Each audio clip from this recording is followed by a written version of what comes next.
wabarakatuh. Waalaikumsalam. Inna hamdalillah nahmaduhu wa nasta'inuhu wa nastaghfiruh wa na'udzu billahi min shururi anfusina wa min sayyiati a'malina may yahdihillahu fala mudilla lahu wa may yudlil fala hadiya lahu. Asyhadu an la ilaha illallah wa asyhadu anna Muhammadan abduhu wa rasuluh. Puji syukur kita panjatkan kehadirat Allah Subhanahu wa taala atas rahmat dan hidayahnya sehingga kita bisa hadir bersama di tempat ini untuk melakukan kajian bedah buku Islam Liberal 101 dengan tema Ada Apa Dengan Islam Liberal, yang hari ini dilaksanakan bertepatan dengan acara Islamic Book Fair tanggal 28 Juni 2014.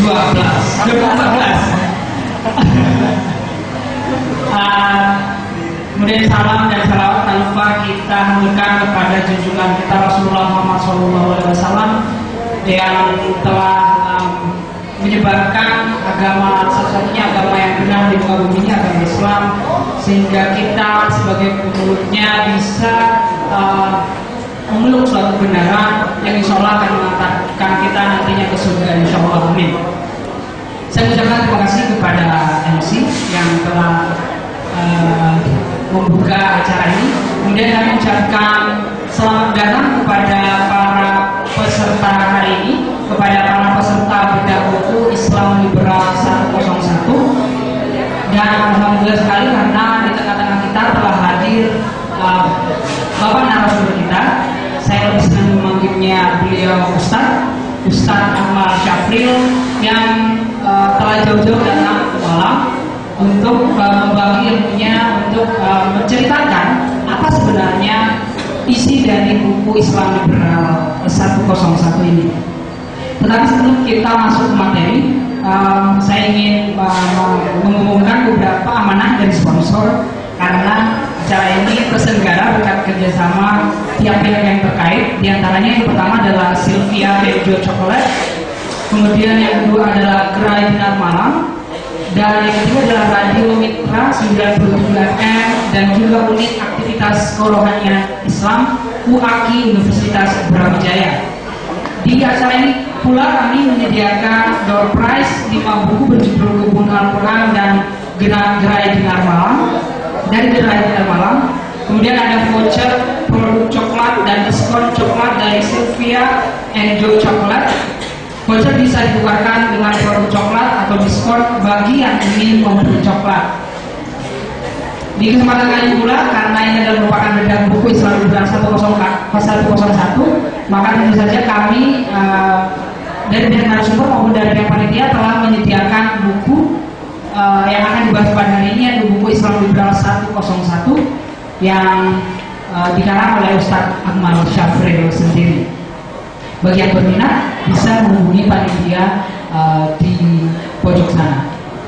Berikutnya kami dari selaku panitia akan mengungkapkan bagaimana mekanisme acara hari ini. Acara ini akan berlangsung selama kurang lebih 2 jam. Seharusnya kita mulai dari pukul 1 dan insya Allah akan berakhir pada pukul 3 tepat. Kemudian akan dilanjutkan dengan sesi tanya jawab. Sesi tanya jawab kami akan membatasi 3 dulu. Sesi pertama adalah 3. Jika waktu memang mencukupi, maka kita akan melanjutkan sesi berikutnya, pertanyaan-pertanyaan berikutnya. Materinya akan dibawakan oleh Ustadz dalam bentuk PowerPoint, Ustadz. Oh, nggak langsung aja. Oke, durasi dan saya kira mekanisme acaranya sudah jelas. Berikutnya kita akan masuk ke acara intinya, tapi sebelum masuk ke acara intinya, saya akan membacakan biodata Ustadz Akmal Syafril itu sendiri. Saya mengambil dari bukunya Ustadz. Apakah ada informasi yang update? Soalnya akan ditambahkan oleh Ustadz ya. Ustadz kita tercinta ini lahir di Jakarta pada tanggal 14 Juni 1981. Beliau punya pendidikan dasar dan menengah di Bogor, yaitu SD Negeri Pengadilan 2 Bogor, SMP Negeri 1 Bogor, dan SMA Negeri 1 Bogor. Kemudian setelah SMA beliau melanjutkan pendidikan di Institut Teknologi Bandung, jurusan Teknik Sipil pada tahun 2007, dan kemudian mendapatkan pada tahun 2007 mendapatkan beasiswa program kaderisasi ulama dari Basnas dan Dewan Islamiyah Indonesia untuk berkuliah di Pasca Sarjana Universitas Ibnu Khaldun Bogor. Program studi pendidikan pemikiran Islam pada tahun 2009 lulus dengan tesis yang berjudul Studi Komparatif antara Pluralisme Agama dan Konsep Hubungan antara Umat Beragama dalam Pemikiran Buya Hamka. Oke, mungkin saya juga akan menyinggung sedikit bahwa besok insya Allah akan diadakan kajian buku juga berhubungan dengan Buya Hamka, Ustadz Buya Hamka, yang insya Allah akan dilaksanakan di Universitas Brawijaya pada pukul 8 pagi. Jadi jika teman-teman ada yang berminat bisa mengikuti agenda besok. Kita akan membahas tentang bagaimana sepak terjang ulama Buya Hamka. Baik, saya akan lanjutkan biodata beliau. Beliau mulai aktif menulis sejak 2004 di blog pribadinya, kemudian mengirimkan karya-karyanya untuk dimuat di berbagai media massa. Jadi udah banyak dia karya Republika, Majalah Islamiyah, dan seterusnya. Beliau ini menjadi kontributor tetap untuk rubrik pemikiran Islam di situs Madani, rubrik Fawzul Fikri di majalah dakwah Islam Al-Intimah. Selain nulis, beliau juga merupakan pengajar di Universitas Az-Zahra Jakarta, di Pondok Pesantren Mahasiswa Pasca Sarjana Ulil Albab UIK Bogor. Kemudian beliau juga rajin menjadi narasumber dalam acara perspektif pemikiran Islam di Radio Dakta. Sejak 2012, penulis juga mendapatkan amanah sebagai manajer workshop dan training di Institute for the Study of Islamic Thought and Civilization atau yang biasa disebut INSIS. Buku beliau ini diterbitkan pertama kali pada Desember 2010, buku Islam Liberal 101, dan mendapat sambutan yang luar biasa dari seluruh kalangan umat muslim. Bukunya ini memiliki andil besar dalam melahirkan generasi Indonesia tanpa jil, ya atau yang biasa disingkat ITJ, salah satu penyelenggara kita hari ini, ITJ Chapter Malang, yang ada dari komunitas pengguna Twitter dan Facebook. 2 tahun kemudian, tesisnya diadaptasi dan diterbitkan dengan judul Buya Hamka Antara Kerusakan Akidah dan Pluralisme. Beliau saat ini tinggal di Bogor bersama istri dan anak tercintanya. Adapun beliau dapat dijumpai di email dan Facebooknya. Kalau ingin tahu email dan Facebooknya, makanya beli bukunya, saya kira. Baiklah, demikianlah perkenalan kita, perkenalan singkat kita dengan Ustadz kita, Ustadz Iqbal Syafril. Berikutnya kita akan memasuki acara inti, yaitu acara presentasi dan diskusi bedah buku Islam 101. Kepada Ustadz, dipersilakan.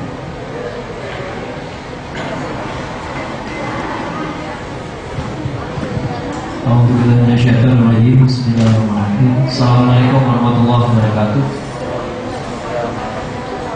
Asyhadu an la ilaha illallah wa asyhadu anna Muhammadan abduhu wa rasuluh. Shalatu wassalamu ala Rasulillah wa ala alihi wa sahbihi wa man tabi'ahum wa wala. Alhamdulillah, segala puji dan syukur kita aturkan kepada Allah Subhanahu wa taala atas nikmat kelezatan iman dan Islam yang kita rasakan hingga hari ini, kesetimbangan kesehatan, kesempatan untuk berkumpul bersama di acara Ramadan Fair ini. Buat sekalian, saya merasa bahagia sekali karena akhirnya berhasil berkumpul juga dengan teman-teman dari DJ Malang, karena udah cukup lama sebenarnya diminta ke Malang tapi nggak berhasil. Alhamdulillah. Tapi pertama kali saya sampai ke Malang, ternyata yang jemput malah orang Makassar. Karena dulu saya ketemu dia waktu masih di DJ Makassar. Ternyata dia deportasi ke sini. Ya, ini Indonesia Tanpa Jil adalah sebuah gerakan yang cukup aneh dan ajaib. Kenapa aneh? Karena sebenarnya awalnya tidak ada niat bikin gerakan. Sebenarnya ini tadinya hanya sebuah hashtag saja, sebuah tema saja di Twitter. Tapi ternyata sambutannya luar biasa sehingga banyak sekali yang ingin bikin gerakan Indonesia Tanpa Jil di kotanya masing-masing. Dan inilah karya dari teman-teman dari TJ Chapter Malang yang insya Allah masih akan terus dikembangkan lagi. Setahu saya di Jemaah termasuk yang cukup aktif dalam mengadakan kajian-kajian, dan memang inilah yang kita inginkan. Kita bikin kajian-kajian sebanyak mungkin supaya orang awam memahami bahaya Islam liberal. Kenapa orang awam? Karena memang mangsa mereka adalah orang awam. Ya, rata-rata memang Islam liberal ini, kita langsung masuk ke bahasan aja ya. Islam liberal ini kalau ada yang nanya ke saya, sebenarnya makhluknya apa sih gitu, atau malah yang nanya binatangnya kayak apa sih gitu ya. Saya bilang bukan hanya saya nggak bisa menjelaskan, mereka pun nggak bisa jelaskan. Karena nama Islam liberal saja sudah salah. Islam itu tunduk patuh, liberal itu bebas, nggak bisa mereka jelaskan. Mereka pun ketika saya tanya nggak bisa menjelaskan. Terakhir kali saya ke Makassar, waktu itu saya berdiskusi dengan seorang dosen, guru besar dari UIN Makassar, UIN Alauddin Makassar, guru besar jurusan filsafat. Ya, bayangkan ya, guru besar jurusan filsafat. Kata orang sih debat, katanya itu acaranya debat ya. Tapi saya bilang debat nggak juga, karena sanggahan dari saya tidak pernah dijawab. Pertanyaan saya dari awal adalah begini: kalau liberal itu bebas, batasannya sampai mana? Karena kita selama kita masih manusia dan selama kita masih beradab, kata bebas itu pasti ada batasannya. Tidak mungkin ada bebas tidak ada batasan. Selama-lamanya selama kita masih manusia pasti ada batasan. Bahkan hewan pun punya batasan. Batasannya mungkin bukan batasan moral, bukan etika, tapi bukan batasan aturan, tapi masalah insting saja ya.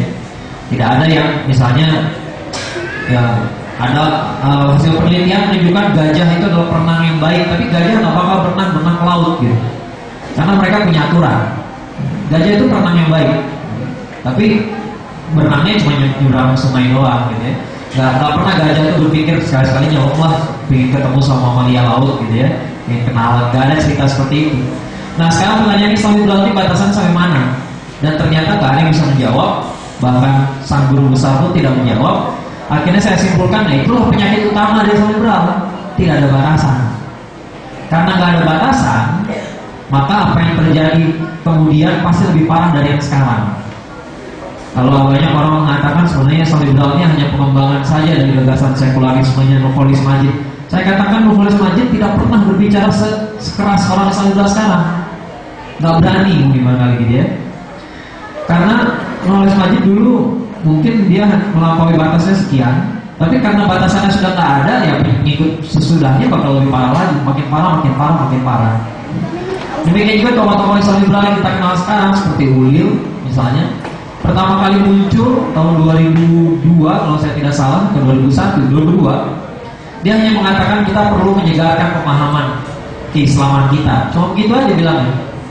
Tapi kalau sekarang dia sudah berani mengatakan kisah Adam dan Hawa itu dongeng. Udah makin galak gitu ya, makin brutal, makin gagah. Gagah dalam arti yang gak baik gitu. Nah inilah kenapa Islam liberal itu berbahaya. Jawabannya adalah karena gak ada batasannya. Jangankan saya, bahkan kalau mau cari di YouTube, kalau nggak, seingat saya dulu ada videonya, nggak tahu sekarang masih ada atau enggak karena saya nggak mendokumentasikannya. Ada video di mana tokoh Islam liberal namanya Abdul Moqsid Ghazali ketika datang ke Malaysia, bisa dikatakan diajak diskusi atau disidang gitu ya. Ya, diajak diskusi tapi di ruang tertutup dengan hanya belasan orang. Ditanyakan apa itu Islam liberal.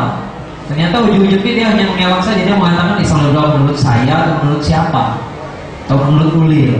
Karena beda menurut saya dan menurut Ulil, nggak selalu sama.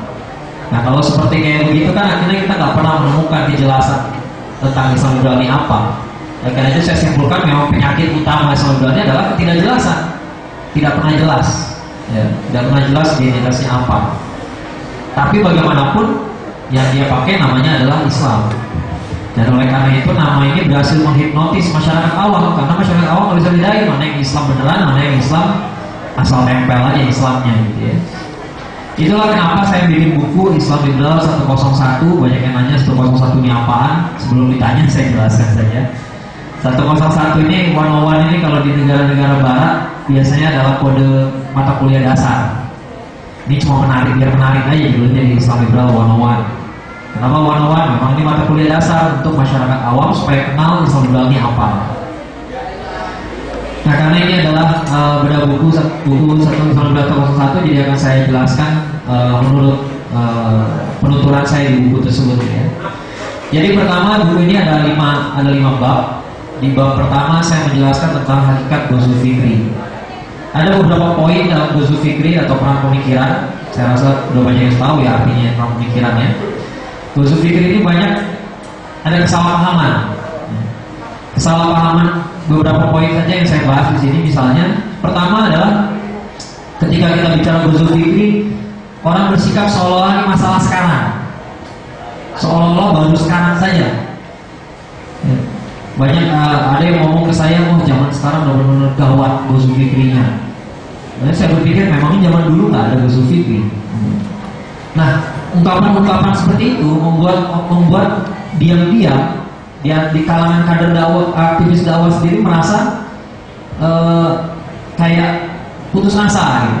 Kenapa? Kayak ini masalah baru banget. Dulu nggak ada kayak begini. Padahal dari dulu ada. Dari dulu ada. Bahkan saya katakan Islam liberal ini dari dulu tidak berkembang. Kenapa? Karena saya baca tahun 30-an Muhammad Nafi berdebat dengan Soekarno. Objek debatnya adalah buku karangan Ali Abdul Razif. Ya, intinya itu buku liberal gitu ya. Mereka berdebat tahun 30-an. Tahun 70-an siapa yang berdebat? Hamka dengan Nurholis Majid. Ternyata diomongin sama buku Ali Abdul Razif. Dan tahun 2000-an orang-orang Islam liberal masih ngomongin bukunya Ali Abdul Razif. Padahal ada berita yang mengatakan Ali Abdul Razif sendiri udah tobat, udah liberal lagi. Wallahu a'lam lah. Yang jelas sebenarnya tidak ada perkembangan sama sekali. Balik ke situ lagi. Ya. Sedikit lah yang berkembang. Kalaupun berkembang, mereka semakin ekstrim seperti yang saya bilang tadi. Gitu ya. Ini bukan perkara baru. Walaupun nama Islam liberal baru kita kenal tahun 2000-an, tapi pemikirannya sudah ada dari zaman dulu, gitu ya. Seperti pemikiran pluralisme agama yang benarkan semua agama itu sudah kita kenal dari zaman teosofi, cuma namanya teosofi, dan itu dibawa oleh kaum teosofi yang menyebut dirinya teosofi kadang-kadang beririsan juga dengan kalangan Freemason, gitu ya. Tapi pemikirannya sama itu juga, tidak ada yang terlalu banyak berubah. Gitu. Kalau sekarang orang Islam liberal membela kaum homoseksual, dan zaman dulu kaum homoseksual sudah ada. Bahkan mereka mengatakan di zaman modern ini homoseksualitas biasa saja. Saya katakan dari zaman Yunani kuno juga sudah biasa. Jadi sebenarnya tidak ada maksiat yang modern. Gitu. Banyak yang nggak tahu homoseksual itu dikira gejala modern saja, gejala zaman sekarang. Padahal dari zaman Yunani kuno mereka sudah melakukan. Di zaman Yunani kuno, kalau antum membaca membaca mitologinya, kita akan mengetahui bukan mitologi, sejarah dan mitologinya, kita akan mengetahui bahwa dari zaman Yunani kuno itu semua penyimpangan seksual sudah dikerjain. Mereka sudah mengerjakan semuanya. Mereka sudah hubungan heteroseksual dan homoseksual itu nggak dipisahkan. Artinya begini, di zaman Yunani kuno itu tidak ada orang yang disebut, oh dia orang homo, dia orang gay, tidak ada. Karena semua laki-laki pada zaman itu sudah pernah mencoba hubungan homoseksual. Itu cuma sekedar jajanan saja. Kalau nggak suka ya nggak usah. Kalau suka terusin. Ya. Dan mereka biasa di rumah punya istri, di luar punya pacar laki-laki itu biasa. Dan mereka pacar laki-laki itu biasanya nggak seumuran. Jadi kalau umurnya 40, pacarnya umur 20-an. Yang melakukannya dari kalangan amanah saja, termasuk yang terhormat seperti Socrates misalnya. Ya, kita kenalnya Socrates, Aristoteles, Plato, di orang terhormat, filsuf terhormat. Padahal ya kehidupannya kayak begitu. Mereka biasa melakukan itu dengan anak muda, anak remaja. Pedofili sudah ada, dan pedofili landasan kenapa orang Yunani kuno berbuat itu adalah karena Zeus. Karena Zeus sendiri punya hubungan seksual dengan anak-anak. Dia pernah menculik seorang anak laki-laki yang namanya Ganymedes, dibawa ke Olympus ya, ke atas langitnya gitu. Dan tugasnya hanya menjadi budak seks saja. Dan bahkan mereka juga melakukan hubungan seks dengan binatang. Itu pun karena mitologinya, karena dewa-dewi ini pun melakukan hal yang sama. Jadi nggak ada yang baru. Ghusl fikri ini nggak ada yang baru. Yang baru hanya bahasanya atau bukusnya atau sedikit argumennya yang baru, tapi nggak ada yang baru. Ghusl fikri itu sendiri sama sekali bukan barang baru. Seharusnya kita sudah siap menghadapi ini. Dan kedua, yang sering salah kaprah lagi adalah ketika kita bicarakan ghusl fikri, kesan yang muncul adalah Islam itu diserang dari segala arah. Nah ini menurut saya menghasilkan mentalitas yang salah. Karena ini harusnya namanya perang, kan perang pemikiran ya. Ghazwah itu perang pemikiran. Namanya perang, kita jangan hanya mau digebukin saja. Tapi kalau sudah digebuk, ya balas mengebuk. Dari dulu, dari tahun 67, Buya Hamka sudah peringatkan orang-orang Kristen tidak mau berhenti mengkristenkan orang Islam. Salahnya orang Islam, kenapa nggak mau mengislamkan mereka? Salahnya kita, kenapa nggak bertindak? Padahal kita tidak bertindak dengan cara-cara keji. Kita tidak menghipnotis, kita tidak menyuap, menyogok, karena itu bukan cara kita. Ya, misionarisme beda dengan dakwah. Dakwah kita nggak seperti itu. Dakwah kita dengan argumen, dengan buletin. Kenapa nggak dikerjain? Kitanya yang kurang agresif. Karena itu ketika ada orang bertanya, kenapa tiba-tiba ada gerakan Indonesia tanpa jil? Pertanyaan saya adalah, kenapa nggak dari dulu? Harusnya kita dari dulu. Kenapa nggak diserang? Kenapa ketika bicara soal jil, tiba-tiba orang bertanya, kenapa MUI tidak bertindak? Lah MUI sudah bikin fatwa. Masa ulama yang bikin fatwa, ulama yang ngajarin masyarakat, mereka juga yang harus demo, mereka juga yang harus sebar flyer. Jadi sikap ofensif kita ini yang kurang. Dan yang ketiga tentu saja Ghazul Fikri ini harus dimenangkan dengan pemikiran. Namanya juga Ghazul Fikri, bukan pemikiran. Banyak lagi yang nanya ke saya gimana cara menghadapi orang-orang yang menyerang kita melalui pemikiran. Ya jawabannya sangat gampang saja. Jawabannya adalah kita harus lebih pintar dari lawan. Sesederhana itu saja. Dan oleh karena itu harus dipahami bahwa Ghazul Fikri ini gak akan selesai. Misalnya ada yang nanya ke saya, mereka ini halal apa enggak darahnya? Menurut saya bukan itu poinnya. Gak akan selesai dengan cara seperti itu. Kenapa gak akan selesai? Karena namanya pemikirannya akan muncul lagi. Dan lagi pula kemunculan Islam liberal ini adalah karena kita tidak menjalankan PR intelektual kita. Karena kita tidak mengajarkan hal-hal yang seharusnya diajarkan kepada generasi muda kita. Karena tradisi ilmu dalam Islam ini tiba-tiba hilang dari peradaban kita, bukan dari Islamnya tapi dari peradabannya. Karena itulah maka muncul Islam liberal dan mereka bebas mengacak-ngacak, mengadu domba. Nanti yang kita lihat contohnya seperti apa. Umat banyak tertipu karena mereka awam. Itu masalahnya. Nah kalau kita mau menyelesaikan dengan pertumpahan darah saja mungkin selesai pada saat ini juga, tapi muncul lagi. Akan muncul lagi karena umatnya tidak dibikin cerdas. Padahal Islam pasti mencerdaskan umatnya.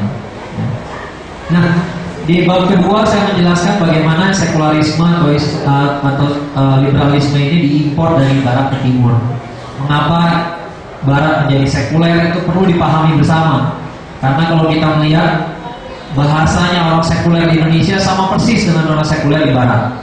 Pasti mereka mulai bicaranya tentang masalah kekerasan atas nama agama. Kenapa? Karena itulah yang bikin orang barat jadi sekuler. Banyak orang berpikir, tapi barat kita lihat sekarang Kristen. Tidak benar. Bukan barat terkristenkan, tapi Kristen yang terbaratkan. Saya kasih contoh. Kalau lagi Natal, kira-kira yang terkenal Natal itu hari lahir siapa? Kata orang hari lahir Yesus gitu kan. Tapi yang terkenal Yesus sama Sinterklas. Nggak ada Yesus yang muncul. Bahkan ada film kartun yang sangat kasar itu, South Park. Dalam salah satu edisi Natalnya, adegannya itu adalah Yesus bertarung melawan Sinterklas. Karena Yesus tersinggung, ulang tahun saya kok lu yang terkenal gitu ya. Sampai keluar kamehameha segala gitu. Itu emang kartun yang kasar sekali, kasar betul gitu. Tapi ya itu menarik ya untuk kita pahami. Kalau lagi Natal, yang terlihat itu salju atau padang pasir. Image-nya salju di mana-mana. Padahal di tempat Yesus lahir mereka juga tahu isinya padang pasir. Pohon cemara atau pohon kurma. Padahal orang Kristen pun mengakui bahwa di tempat kelahiran Yesus yang ada pohon kurma, nggak ada pohon cemara. Kalau pohon zaitun masih kena dikit gitu ya. Pohon cemara. Jadi image-nya itu semua image barat. Bahkan sekarang mereka berdebat tentang the historical Jesus. Yesus yang benar secara historis itu yang mana? Kenapa? Karena mereka protes. Kenapa? Kalau dipikir, kenapa Yesus rambutnya belah tengah, pirang, matanya biru, hidungnya mancung, kecil? Padahal itu wajahnya orang Barat, orang Eropa. Bani Israel gak ada kayak begitu. Sekarang mereka merekonstruksi bahkan. Silakan dicari sendiri, di googling sendiri deh. the historical Jesus. Perdebatannya panjang sekali, mereka berdebat. Ketika misionaris pergi ke Cina, tiba-tiba Yesus rambutnya hitam, matanya sipit. Ya. Ketika bermisionaris pergi ke Papua, tiba-tiba rambutnya keriting. Itu jadi masalah. Nah, oleh karena itu Barat Kristen yang sekarang sudah terbaratkan. Ya. Kalau kita lihat Barat ini masih menggunakan simbol-simbol Kristen, ya simbolnya saja. Ya. Bahkan simbol salib itu tidak ada artinya lagi buat mereka. Buat mereka ini cuma kadang-kadang cuma perhiasan aja, rapper. Banyak yang pakai gitu ya, bling-bling istilahnya kan. Soal religius akomodasi sama sekali enggak. Tapi yang mereka pakai juga itu hanya hiasan saja, hanya permainan saja buat mereka. Ya. Barat sudah jadi sekuler sekarang. Pertanyaannya kenapa Barat jadi sekuler? Itu perlu kita pahami. Ya, salah satu sebabnya adalah karena mereka trauma dengan sejarah mereka sendiri.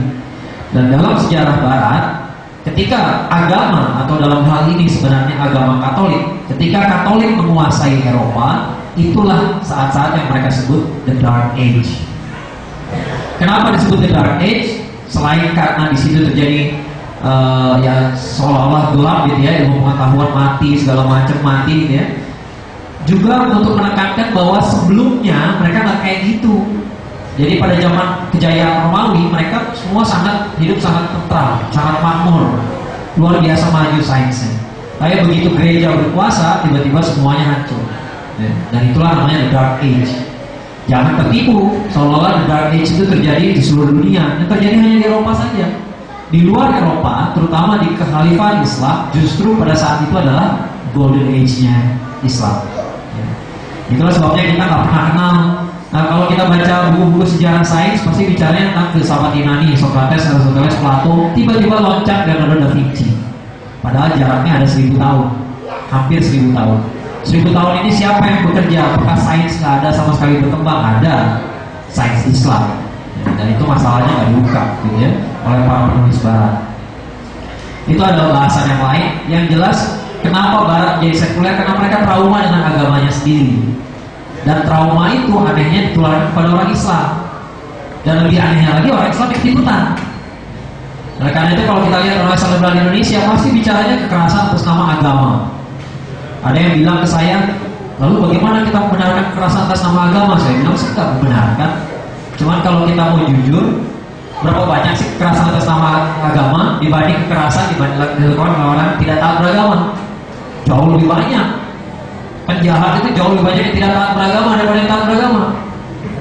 Jauh lebih banyak. Cari aja maling kayak gitu ya, tukang bunuh orang, merkosa orang, yang suka malak, koruptor, cari. Saya yakin 90%-nya tidak taat beragama. Tapi buat mereka orang Islam liberal, yang dikedepankan selalu adalah lihat nih, kekerasan atas nama agama. Itu pun kadang-kadang beritanya dipintir-pintir gitu ya, pintir-pintir. Misalnya, saya selalu jadi sasaran biasanya teman-teman kita di FPI ya, saudara-saudara kita di FPI. Kalau FPI mukul, kameranya ada aja gitu. Kata teman saya di FPI. Kalau teman FPI, kalau yang FPI-nya dibacok, nggak ada kameranya tiba-tiba gitu ya. Tiba-tiba nggak ada yang rekam. Ya itulah rekayasa media, dan kita sudah tahu semua seperti apa. Yang jelas sekularisme ini diimpor langsung dari Barat. Oleh karena itu kalimatnya sama persis. Yang mereka bicarakan sama persis, nggak jauh beda. Dan sekularisme ini bukan hanya ideologinya yang diimpor dari Barat, tapi cara berpikirnya pun dari Barat. Sebagai contoh, di Barat, orang kalau salah satu penyebab masalah terjadi di Barat ini adalah ketika bicara agama, mereka tidak merujuk pada orang yang beragama. Mereka tidak merujuk pada ahlinya, kalau kita pakai bahasa ini ya. Kenapa? Karena agama itu buat mereka bukan wilayah yang bukan wilayah logika, dan oleh karena itu mereka berjibaku ambigu. Misalnya, kalau bicara masalah kedokteran, pasti yang bicara harus dokter kan? Pasti begitu. Kalau ada orang tidak punya background bidang kedokteran, tidak bicara masalah kedokteran, pasti diketawain orang. Anehnya di Barat, banyak orang yang tidak beragama bicaranya soal agama dulu. Tokoh-tokoh seperti Sigmund Freud bicara masalah agama. Sigmund Freud itu tokoh psikologi. Dia mengatakan agama itu neurotik. Neurotik artinya masalah sakit di otak Anda aja. Sebenarnya nggak ada agama itu. Agama itu hanya ada di pikiran Anda saja. Anda lah yang butuh agama, karena Anda butuh agama, Anda karang sendiri agamanya. Gitu ujung-ujungnya. Padahal Sigmund Freud ini pemikirannya sangat ajaib sekali ya. sudah dikritik oleh para ulama, oleh para psikolog sekalipun sudah dikritik zaman sekarang gitu ya.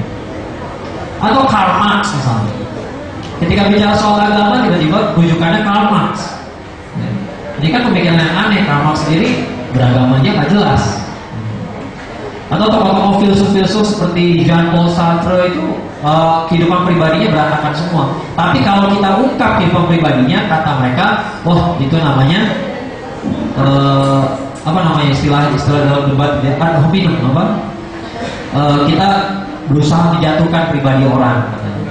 Padahal dalam Islam memang kita nggak boleh merujuk pada orang yang salah. Kalau dalam Islam tradisi kita merujuk agama ini pada orang yang kepribadiannya fiqh, maksudnya. Kita bicara soal agama pada orang yang nggak pernah sholat, ya nggak mungkin. Tapi bagi orang Barat itu mungkin, dan itulah masalahnya. Oleh karena itu orang Islam liberal bahwa datang ke Indonesia pun menebarkan masalah yang sama. Lalu mereka katakan, oh agama ini membebaskan siapa saja untuk berpendapat. Kebebasan berpendapat yang diangkat, gitu ya. Oleh karena itu semua orang berpendapat. Ketika kita serang pribadinya, kata dia, Anda nggak objektif. Ya. Lihat apa yang dikatakannya, bukan siapa yang mengatakannya. Kalau dalam Islam kan nggak begitu. Pertama-tama kita lihat dulu siapa orangnya. Kalau ada orang tiba-tiba mengatakan Albert Einstein salah, Isaac Newton salah, kamu kuliahnya jurusan apa? Akuntansi, kita ketawain aja, gitu ya. Nggak cocok. Ya, jurusan akuntansi mengkritik fisika nggak cocok. Orang fisika juga mengkritik akuntansi nggak pas. Gitu. Tapi orang-orang Islam liberal banyak yang melakukan kritik, padahal mereka nggak punya background dalam masalah itu. Gitu. Kita akan lihat contohnya apa yang mereka lakukan untuk untuk merusak tatanan keilmuan dalam Islam. Ini ada sebuah video yang intinya pembelaan terhadap kaum homoseksual. Kita tonton dulu, kita dengarkan dulu argumennya, baru setelah itu kita komentari.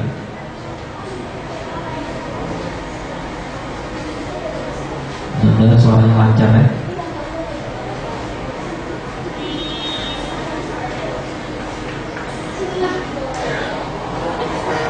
Oh ya.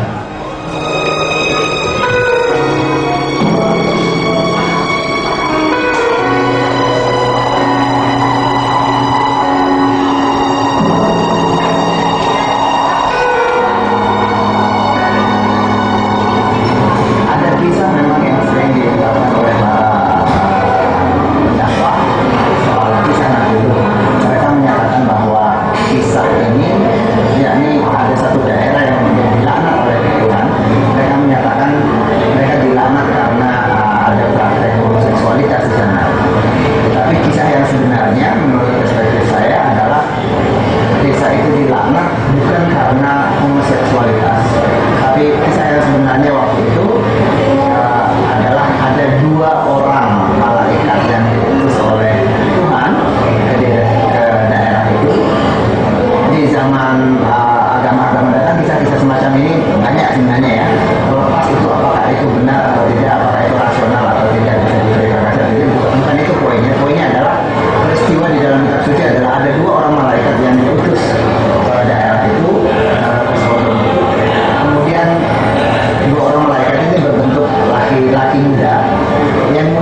Ya, itu salah satu modus dari orang Islam liberal adalah memanfaatkan keawaman masyarakat. Misalnya tadi di bagian terakhir ada tulisan, ada banyak sekali pendapat dari kalangan kelompok Islam tentang kaum Nabi Lut alaihissalam, ya. Artinya seolah-olah mengatakan bahwa sebenarnya yang mengatakan sebenarnya pendapat ulama itu macam-macam tentang kaum Nabi Lut alaihissalam, gitu ya, tentang mengapa mereka diazab. Nah, orang awam ketika mereka melihat ini, mereka akan mengatakan, oh iya ya, kan tafsir Quran banyak, tafsirnya berbeda-beda, berarti benar ada banyak pendapat. Ya. Padahal memang tafsir Quran banyak, tapi dalam hal tentang Nabi Lut apa benar berbeda? Saya malah belum pernah menemukan ada orang menafsirkan kenapa kaum Nabi Lut alaihissalam diazab, apakah bukan karena homoseksualitas? Kayaknya nggak pernah ada yang menafsirkan begitu, gitu ya. Semuanya sepakat dalam masalah ini. Mungkin yang beda hanya cara menceritakan dalam kitab-kitab tafsir. Nah, tadi yang dia perlihatkan, pertama kali yang dia lakukan apa? Karena untuk menentukan Islam ini pertama-tama harus mulai dari Quran dan Sunnahnya. Tapi Quran dan Sunnah ini penjaganya banyak. Penjaganya adalah para ulama. Oleh karena itu yang harus dihancurkan oleh orang Islam liberal selalu adalah para ulamanya dulu. Kredibilitas para ulama dihancurkan. Makanya mereka mengatakan kisah ini digunakan oleh para pendakwah yang benci kepada kaum homoseksual. Jadi diserang ulamanya dulu, bahwa ulama itu masing-masing punya agenda tersembunyi. Punya agenda tersembunyi. Mereka nggak suka pada kaum homo, lalu dibikinlah cerita, dikarang-karang, padahal bukan begitu ceritanya. Setelah itu dia bikin cerita sendiri. Ya, saya katakan cerita sendiri. Ini tadi tokoh tadi namanya Saidiman Ahmad, lulusan UIN Syarif Hidayatullah Jakarta, dan video ini saya bongkar di kampus UIN Jakarta 2 kali. Ya, dengan harapan mudah-mudahan ada adik kelas Saidiman yang berani membantah saya, gitu ya. Tapi nyata nggak ada juga. Ya. Kenapa saya bilang cerita tadi jelas-jelas bohong? Itu bohong, bukan beda penafsiran, bohong. Kenapa bohong? Kalau antum cari misalnya di surat Al-Hijr ayat 50 sampai 70 itu kronologinya jelas sekali. Sangat kronologis ayatnya. Di mana para malaikat itu ketemu Nabi Lut alaihissalam di malam hari, dan kemudian pada saat itu sudah disampaikan bahwa nanti pagi akan ada azab. Pagi-paginya mereka lari, baru malaikat-malaikat yang menyamar dalam wujud manusia itu, barulah mereka ketahuan oleh kaum Nabi Lut yang ngomong tadi dan diganggu. Tapi tak ada ceritanya juga malaikat disodomi. Ya cuma dia aja yang ngarang kayak cerita kayak begitu, gitu kan. Maka saya bilang, dari mana penafsiran kayak gini? Di Twitter juga Ulil ngomong hal yang sama. Dia bilang, kalau kita baca kisah kaum Nabi Lut itu tersebar di banyak ayat dalam Al-Quran. Kalau kita baca semua, kita nggak tahu apa perbuatan mereka sehingga mereka diazab. Ini kan aneh gitu. Seolah-olah 14 abad ini ulama ngarang semua. Ya. Maka itulah yang pertama-tama dihancurkan oleh Rasul liberal. Memang mereka menanamkan kebencian pada para ulama. Seolah-olah ulama ini mendominasi tafsir. Padahal sesungguhnya perbedaan pendapat soal tafsir itu memang ada, tapi bagaimanapun nggak bisa bikin tafsir nggak ada kaidah. Seenaknya saja bikin kaidah sendiri, cerita sendiri. Nah ternyata cerita tadi Saidiman Ahmad mengatakan kaum Nabi Lut alaihissalam diazab bukan karena homoseksual, tapi karena dikirim 2 malaikat kepada Nabi Lut. Kemudian malaikat itu mereka sodomi. Ceritanya dari mana? Dari Quran kah? Dari Sunnah kah? Ternyata di situs jaringan liberal dijelaskan. Jadi Saidiman Ahmad ini menulis sebuah artikel. Dalam artikel itu dia menjelaskan dari mana dia dapat cerita itu. Cerita itu dia dapat dari tokoh yang namanya Yohanes Rahmat. Yohanes Rahmat adalah orang Kristen yang di kalangan Kristen sendiri sudah dinyatakan liberal. Jadi Kristen liberal, gitu ya. Bahkan ada yang mengatakan murtad dari Kristen, saking gak beresnya. Memang bukan dari Quran dan Sunnah. Jadi dia diam-diam aja, dia nggak cerita bahwa itu bukan dari Quran dan Sunnah. Kenapa? Supaya orang awam tertipu. Orang awam dengan cerita kayak begitu kelihatannya hebat. Dan satu lagi masalah utama di Indonesia yang saya bilang, salah satu masalah utama adalah di Indonesia yang nyeleneh dianggap hebat. Itu masalah betul, masalah mentalitas.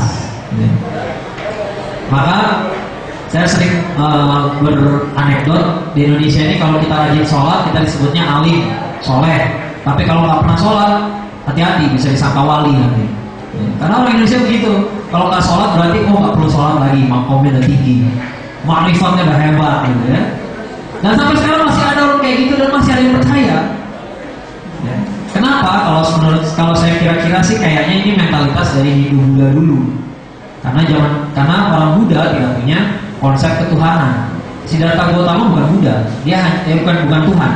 Dia hanya orang yang dapat pencerahan dan naik ke langit. Makanya kalau kita nonton film Sun Wukong naik ke atas langit itu Buddhanya banyak. Karena Buddha nggak cuma satu yang dapat pencerahan banyak.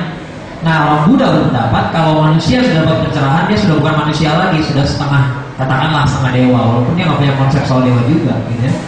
Dan manusia-manusia yang sudah tercerahkan itu, aturan yang tadinya berlaku pada manusia tidak berlaku lagi pada mereka.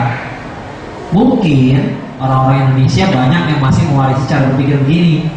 Lalu mereka pikir kalau sudah soleh nggak perlu sholat lagi. Banyak yang berpikir begitu. Makanya sampai sekarang saya ngobrol dengan Ustadz Amin Jamaluddin. Beliau adalah spesialis masalah aliran sesat. Beliau cerita ke saya, di Indonesia nih, di Jawa Barat, malah waktu itu dia ngomongnya Jawa Barat. Ya, kami ketemu di Jakarta begitu. Di Jawa Barat ini, jangankan nabi palsu, Tuhan saja ada. Ada orang ngaku dirinya Tuhan dan hanya banyak yang percaya. Dan dia sampai mengumpulkan sedekah dari para pengikutnya. Dia bisa bikin rumah, tanahnya luas. Dia tinggi-tinggikan dindingnya supaya nggak ada yang lihat. Rumah itu dibikin sebagai surga Eden, kata dia. Bukan Eden ya, ini surga Eden dia bilang. Ini surga Eden. Isinya taman-taman. Pengikut perempuan yang cantik-cantik, dia bilang kamu jadi bidadari aja. Surga butuh bukan lowongan, butuh bidadari. Dan tinggal bidadari tinggal di sana, nggak pakai pakaian. Ya, bebas di sana diapain aja, nggak usah diceritakan lebih jauh lagi lah. Gitu ya. Tapi poin saya adalah yang percaya banyak, gitu kayak begini nih, ada aja. Kalau memang tidak tersiar oleh media, karena memang sebelum dia besar banget sudah dilaporkan polisi dan sudah ditangkap sekarang. Jadi di suatu sel di Indonesia ini ada Tuhan palsu, gitu, nggak tahu di mana, gitu ya. Tapi ya itulah, gitu, fenomenanya. Orang Indonesia ini hobi dengan yang nyeleneh. Jadi kalau ada gagasan yang kayaknya nyeleneh dikit, dianggapnya out of the box. Wah, ini hebat nih orang yang pasti nih idenya canggih. Kenapa? Karena belum ada yang mikir. Atau malah kadang-kadang kok kalimatnya begitu canggihnya, karena saya nggak ngerti, berarti ini orang pintar. Banyak kayak gitu. Nah, orang Islam liberal hobinya begitu. Mau ngomong tafsir aja diganti sama dia jadi exegesis, terlaborasi. Exegesis terhadap Al-Quran, kan orang nggak ngerti, orang kampung bilang, hebat bener nih orang bahasanya gitu ya. Kayaknya bener nih orang, ya. Padahal nggak ada bener-benernya sama sekali gitu. Tafsir diganti sama hermeneutika, hebat banget itu bahasanya. Hermeneutika ini apa ya? Tanpa pernah mengerti hakikatnya apa. Banyak masyarakat awam kita terjebak, dan masyarakat awam itulah yang jadi korban. Dengan kalimat, oh ini hanya beda penafsiran saja, orang masuk kena. Lalu sekarang berdebat lagi, Ahmadiyah ini masalah penafsiran saja. Seolah-olah kita ulama dari zaman dulu gak ada yang ngerti soal Ahmadiyah. Padahal Ahmadiyah ini sejarahnya sudah panjang. Banyak yang kaget ketika saya bilang yang pertama kali membantah Ahmadiyah itu adalah bapaknya Buya Hamka. Kenapa? Karena munculnya dari sekolah dia dulu. Lulusan Sumatera Tawalib, ada yang pergi ke India, pulang bawa Ahmadiyah. Makanya berdebat dia pertama kali adalah gurunya sendiri, Syekh Abdul Karim Anwar. Lari dia ke Bandung, didebat lagi sama Syekh Hasan. Lalu sekarang kalau kita bantah Ahmadiyah, kita dibilang atau tidak patriotis, atau tidak nasionalis, atau merusak keutuhan bangsa. Coba baca sejarahnya. Ahmadiyah itu tak ada sama sekali peran dia merdeka Indonesia. Bahkan Buya Hamka menulis dengan jelas, kenapa orang Sumatera cuek dengan dakwah Ahmadiyah pada saat itu. Kenapa? Karena para ulama semua mengatakan saatnya kita jihad melawan Belanda. Ahmadiyah datang bilang sudah saatnya lagi jihad.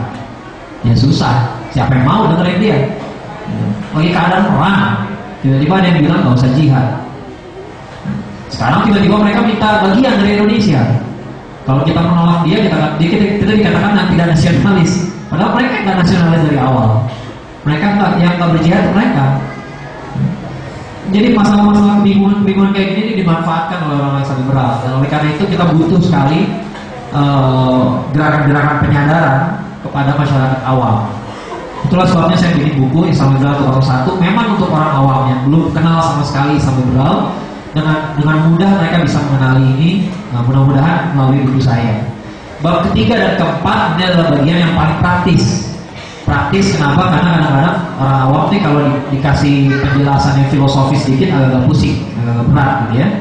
Jauh lebih mudah belajar dari contoh kasus. Maka bab 3 isinya adalah tentang modus operandi, bagaimana cara mereka bekerja biasanya. Contohnya saya kasih contoh misalnya tentang memotong ayat. Memotong ayat ini sering mereka lakukan. Masalahnya adalah orang awam biasanya nggak ngecek. Nah ada yang teman saya yang mengeluh saya, orang Islam liberal kata lu sesat mau. Tapi mereka pakai Quran juga, ayat Quran juga yang dipakai, katanya sesat. Nah lu pakai Quran juga, yang benar yang mana? Nah itulah kebingungan orang awam. Pertanyaan saya sederhana saja, kamu ngecek nggak? Ngecek apaan? Ayatnya benar nggak ada di Quran? Ya nggak ngecek, ya itu masalah lu gitu ya. Itu masalah orang awam, dan itu saya sadarkan di sini, gitu ya. Saya pernah melihat di toko buku ada buku pelajaran agama Islam kelas 3 SMA atau kelas 1 SMA kalau tidak salah. Bab pertamanya tentang tafsir Quran surat Al-Kafirun. Lucunya tafsir surat Al-Kafirun dimulai dari lakum dinukum waliyadin. Dimulai dari ayat terakhirnya. Dan ayat yang lainnya praktis gak pernah disebutkan. Hanya ayat pertama akhirnya dibahas di akhir, hanya paragraf saja. Paragraf itu mengatakan, lihatlah awal surat ini, kuliah ayyuhal kafir, wahai orang kafir. Ini bukti bahwa Islam sangat ramah kepada orang kafir. Udah cuma gitu doang. Tidak ada penegasan.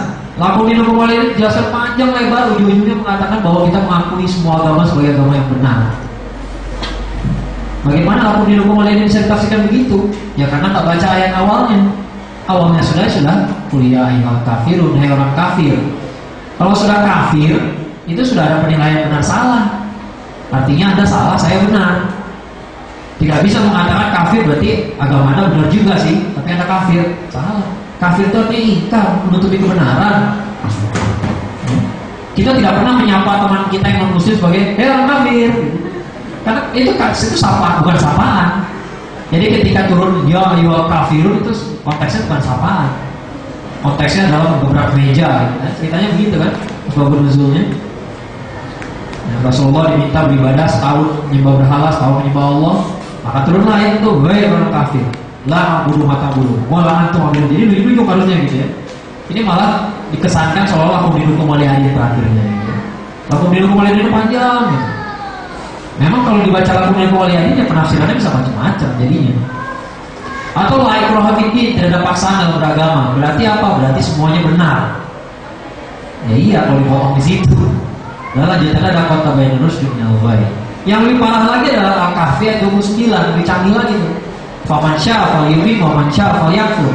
Barang siapa ingin maka berimanlah, barang siapa ingin maka kafirlah. Dipotong di situ. Tiba-tiba orang liberal bisa ngomong, tuh lihat Allah nggak peduli kita beriman atau kafir. Nah, silakan antum lihat sendiri lanjutannya ayatnya seperti apa. Bahkan di situ dinyatakan Allah telah siapkan azab yang pedih bagi orang yang zalim. Dia debat lagi, saya pernah didebat lagi kayak begitu. Loh, yang dikasih azab itu orang yang zalim bukan yang kafir. Dia lupa kalau dia di surat-surat lain, kalau nggak salah surat Luqman ya, kekafiran itu disebut sebagai zulmun azim, kezaliman yang besar. Ya itulah namanya penafsiran nggak pakai kaidah gitu, potong. Oleh karena itu saya katakan kalau ada orang yang liberal ngomong ayat, sebenarnya di situ dia sudah menjerumuskan diri sendiri. Kenapa? Karena Quran ini komprehensif. Nggak bakal mereka bisa masukin, ya, nggak bakal mereka bisa memasukkan seenaknya saja. Artinya kalau mereka merekayasa tafsir suatu ayat, mereka harus merekayasa ayat sebelumnya, ayat sesudahnya, dan ayat lain yang sekonteks dengan ayat itu. Ya. Oleh karena itu kalau kita lihat ada buku judulnya Fikih Lintas Agama, tipisnya cuma segini doang. Bayangin urusan antara agama cuma segini. Padahal ulama-ulama lain fikih zakat segini, fikih jihad segini, fikih lintas agama segini. Kenapa? Karena ayatnya diambil cuma yang kira-kira bisa dipakai, sepotong pakai, yang sepotongnya nggak usah dikasih lihat lagi, sepotong. Ya. Itulah modus operandinya. Jadi dengan buku ini, dengan dijelaskan demikian, saya berharap orang awam, ya walaupun mereka masih tetap orang awam, mungkin mereka tidak hafal Quran dalam waktu singkat tentu saja gitu ya. Saya juga belum hafal Quran. Jadi paling enggak ketika mereka dapat argumen dari orang yang liberal bahwa ayat, ya, paling enggak mereka ngecek lah. Ya. Wah, ntar dulu kalau menurut buku 101 ini ente kalau ayat pasti ada apa-apanya. Cek. Pasti ketemu insyaallah. Enggak bakal susah amat. Apalagi zaman googling sekarang. Ya, tinggal googling ketemu ayatnya, gampang. Bab keempat adalah tentang ungkapan-ungkapan biasa mereka pakai, ya. Jadi langsung kepada slogan-slogan. Ada slogan yang sangat menjebak sekali. Ada yang sampai kebingungan cerita ke saya, nggak bisa jawab, akhirnya saya jadikan bahasan juga di sini. Ada yang mengatakan Tuhan tidak perlu dibela. Tuhan nggak perlu dibela. Dulu ketika debat TV One tentang masalah Ahmadiyah, saya juga datang sebagai peserta waktu itu. Saya dengar sendiri ada orang yang mengatakan Rasulullah itu tidak akan terhina walau dihina. Kita nggak perlu marah kalau Rasulullah dihina. Itu karena orang yang bela Ahmadiyah. Ya. Belakangan saya tahu ternyata dia orang Syiah. Jadi cocok lah. Ya. Intinya adalah dia mengatakan Rasulullah itu akan dihina walaupun dihina. Jadi nggak apa-apa dihina. Nah ini logika yang nggak beres, saya bilang. Kenapa? Ya coba ganti Rasulullah dengan ibu kamu, saya bilang. Ibu kamu juga gak akan hina kalau dihina. Tapi kamu diem gak? Ngomong. Ya udah. Berarti Anda tidak punya ikatan emosional sama Rasulullah, itu aja. Kata-kata Tuhan tidak perlu dibela itu maknanya dua minimal dari segi bahasa. Pertama, Tuhan tidak perlu dibela. Apakah Tuhan yang tidak perlu? Iya benar kalau gitu. Betul, Allah nggak perlu dibela, nggak perlu pembelaan kita. Demikian juga Allah nggak perlu sholat Anda. Tapi apakah terus kita nggak sholat? Salah. Makna yang kedua adalah Tuhan tidak perlu dibela. Maknanya adalah kita tidak perlu bela Allah. Dan inilah yang salah. Apakah kita nggak perlu bela Allah? Ya salah. Karena nanti di akhirat bakal ditanya, nanti cinta sama Allah nggak? Iya. Mana buktinya? Kemarin diem aja. Nah repot gitu kalau kayak gitu. Ya. Kalau malaikatnya interogasinya canggih, repot gitu ya. Dan udah pasti canggih gitu ya. Nggak ada hujah kita di hadapan Allah. Itu jawabannya. Jawaban seperti itu kadang-kadang orang awam nggak bisa luwes jawabnya gitu ya. Kadang-kadang mereka pingin menjawab tapi nggak tahu gimana. Dan masalahnya kalau nggak tahu gimana, ujung-ujungnya jadi marah. Dan ini nggak bagus juga. Karena itu yang mereka inginkan. Mereka pingin kita marah. Mereka ini senang kalau kita marah. Kalau kita marah di Twitter gitu ya. Di Twitter kita marah, kita balas dasar ulil, bibir sumbi, mau senang gitu. Kenapa? Karena kita menggadaikan akhlak kita sendiri. Nah, itu nggak benar. Harusnya kita jawab dengan baik-baik saja. Kan bukan masalah bibirnya, bukan masalah itu. Ada lagi yang bilang Jil, dari apa? Jamaah iblis laknatullah. Nah, saya bilang yang sudah terlaknat nggak usah dilaknat lah. Gitu ya. Melaknat itu bukan akhlak kita. Nggak ada sunnahnya juga melaknat apa yang sudah terlaknat itu nggak ada sunnahnya. Gitu ya. Yang ada sunnahnya itu mengatakan yang baik pada yang baik. Disebut nama Nabi, kita sebut alaihi salam, sallallahu alaihi wasallam. Itu ada sunnahnya. Tapi melaknat yang sudah terlambat nggak ada sunnahnya. Iblis, laknatullah, nggak perlu juga, gitu ya. Jadi nggak ada manfaatnya sebenarnya kita maki-maki Jil ini, nggak ada manfaatnya. Ya lebih baik kita lawan saja, karena ini masalah PR intelektualitas saya, intelektualitas kita. Selesai saya nulis 4 bab, tiba-tiba ya karena kebodohan saya barulah saya menyadari ngapain capek-capek nulis buku ya. Ternyata di Quran kan ada surat Al-Munafiqun. Saya baru ingat lagi. Akhirnya saya baca sampai tuntas beberapa tafsir tentang surat ini, ternyata memang kena. Salah satu yang kena dalam salah satu ayat di surat Al-Munafiqun ini, surat Al-Munafiqun ini pendek, cuma beberapa ayat saja. Salah satu ayat yang mengatakan bahwa orang munafik ini cirinya adalah semua suara yang keras mereka sangka diperuntukkan pada mereka. Artinya kalau ada orang yang teriak, woi, maka yang lari duluan itu orang munafik.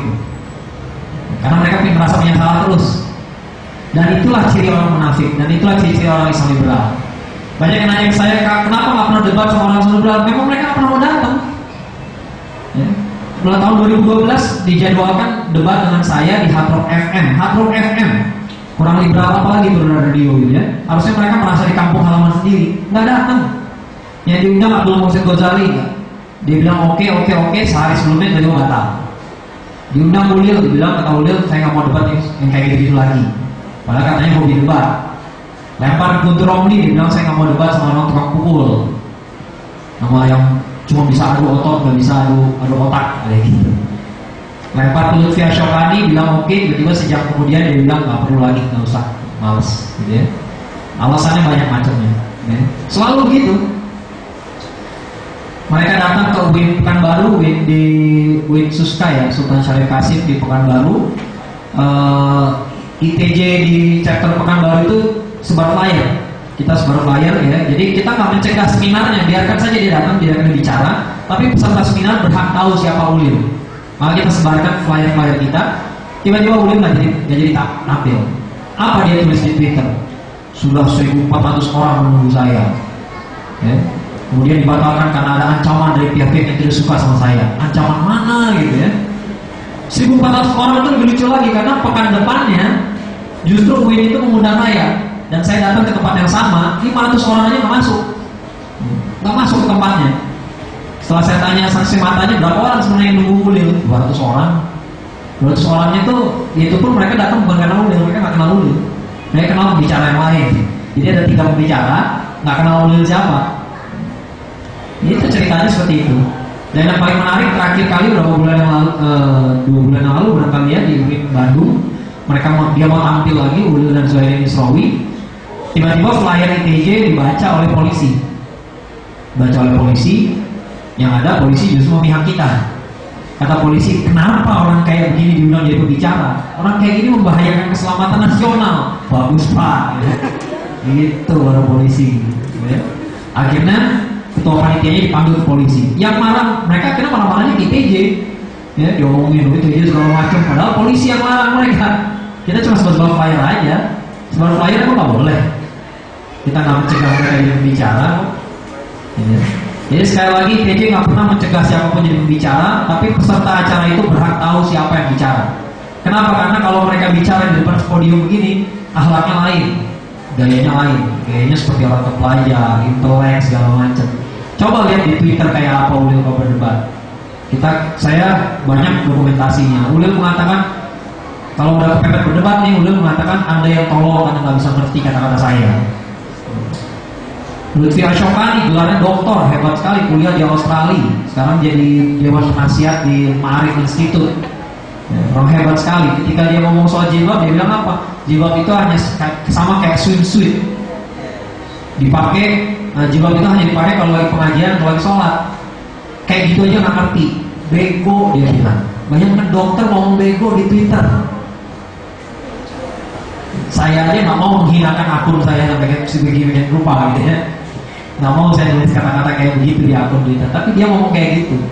Dan itu nggak bakal muncul kalau mereka masuk TV ceramah. Makanya ITJ bagi-bagi flyer, inilah wajah aslinya. Dan kalau ngomong debat, mereka nggak akan datang debat. Saya udah datang ke UIN Syarif Jakarta, saya datang ke UIN Jakarta 2 kali itu, saya udah dikasih tahu tuh belakang tuh yang di belakang tuh orang ini, dikasih tahu semua. Tapi begitu saya paparkan bukti-buktinya, diam. Saya datang ke Semarang, diancam. Kata anak-anak IAIN Semarang, karena saya sering membongkar jurnal justisianya IAIN Semarang, mereka bilang kita cegat Cak Akmal di Universitas Diponegoro. Ya, pas datang ke sana, sampai saya ubah presentasinya khusus membahas masalah jurnal justisia, gitu ya. Jadi saya sengaja biar ketemu orang langsung. Nggak ada yang datang, atau kalaupun datang nggak ada yang ngacung, gitu ya, nggak ada yang protes. Gitu. Ya, itulah orang munafik, mereka lebih takut daripada kita. Jadi kepada para aktivis dakwah, saya merasa kita nggak perlu takut lagi. Mereka kok yang takut, mereka yang takut duluan. Dan walaupun mereka bergelar profesor, doktor, S2, S3, tenang-tenang aja. Ya, seperti kata Ustaz Adian Nusaini, gelar-gelar tersebut membuat tikus kelihatan seperti singa. Padahal tikus. Saya kasih contoh terakhir sebelum video yang kedua, dan setelah itu kita langsung masuk tanya jawab. Ada seorang tokoh dari IAIN Semarang namanya Sumanto Al-Qurtubi. Dia yang mengatakan bahwa Allah itu gak peduli kita beriman atau kafir. Bahkan dia mengatakan agama kalau masih mengurusi masalah seksualitas dan hak kelamin itu adalah agama yang rendah. Padahal kalau kita baca surat Al-Mu'minun, menjaga kemaluan itu adalah ciri khasnya orang beriman, ya. Dan canggihnya lagi boleh dikatakan makalah dalam makalah dia ini di bagian terakhir dia menulis menyimpulkan apa? Kalau seorang dosen boleh menjual otaknya untuk mencari nafkah, kalau seorang dai boleh menjual mulutnya untuk mencari nafkah, kalau seorang pengrajin boleh menjual tangannya untuk mencari nafkah, kalau seorang penyanyi dangdut boleh menjual pinggul dan pantatnya untuk mencari nafkah, kata dia, apa salahnya seorang laki-laki dan perempuan menjual alat kelaminnya untuk menghidupi anak istri dan suami mereka? Lulusan Fakultas Syariah IAIN Semarang berani membenarkan prostitusi, pelacuran. Hebat sekali. Jangan heran kalau dulu itu susah banget buarinnya. Ya, karena memang lulusan sekolah agama kayak begitu. Nah, apa yang ingin saya katakan? Ini kalimat kebodohan, kalimat kejahilan yang luar biasa hebat. Kenapa saya bilang jahil? Karena orang ateis yang tinggal di negara paling sekuler, paling liberal sekalipun, kalaupun mereka menganggap prostitusi itu legal, tapi nggak pernah dia menyamakan dosen dengan pelacur. Mereka semua tahu kok dosen itu levelnya di sini, pelacur di sini.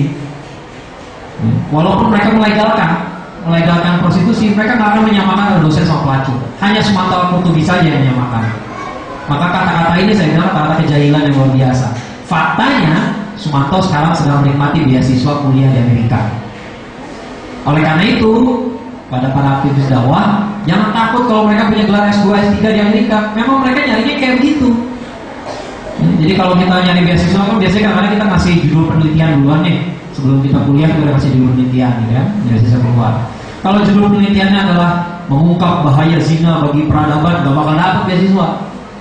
Tapi kalau mengungkap halalnya zina dari Al-Quran, kira-kira dapat lah.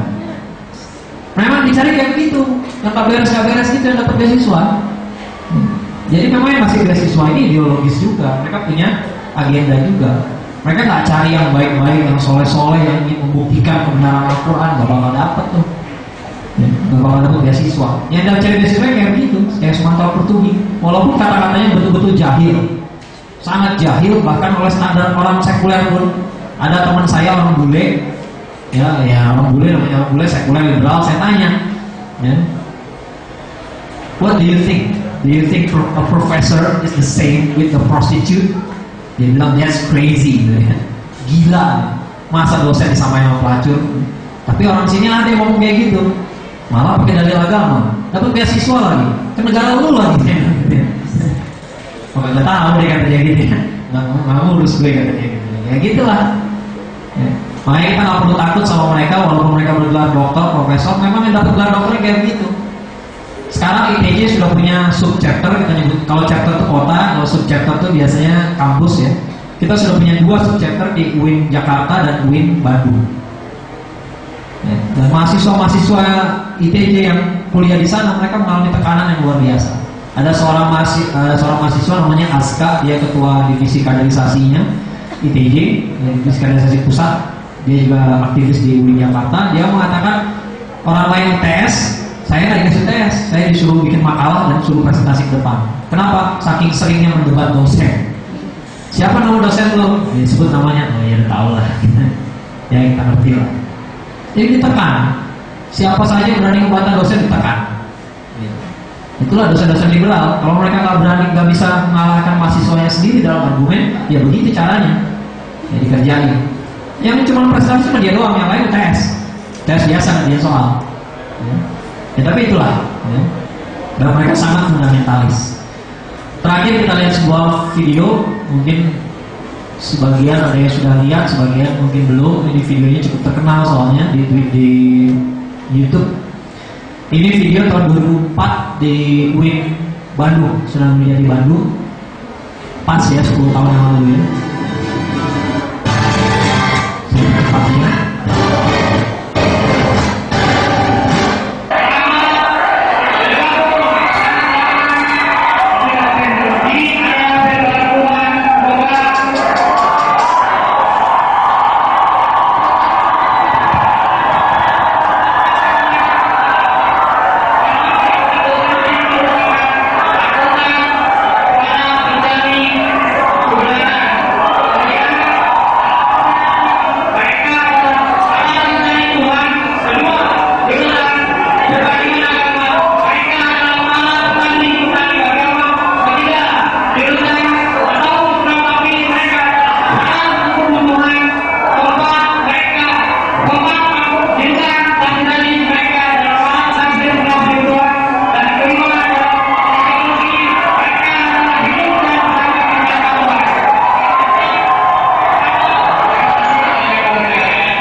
lihat videonya, sedikit penutup saja.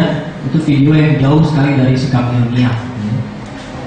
Satu saja yang saya singgung tadi, misalnya orang mengatakan kebenaran itu ada di semua agama itu benar.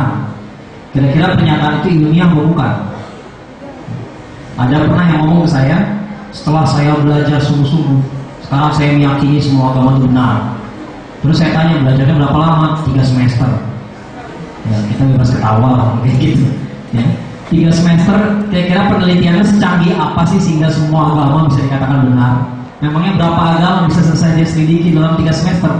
Dengan cara begitu aja sebenarnya sudah ketahuan itu tidak ilmiah. Mengatakan semua agama benar itu tidak ilmiah. Bohong kalau ada yang bilang saya sudah mempelajari semua agama, bohong banget.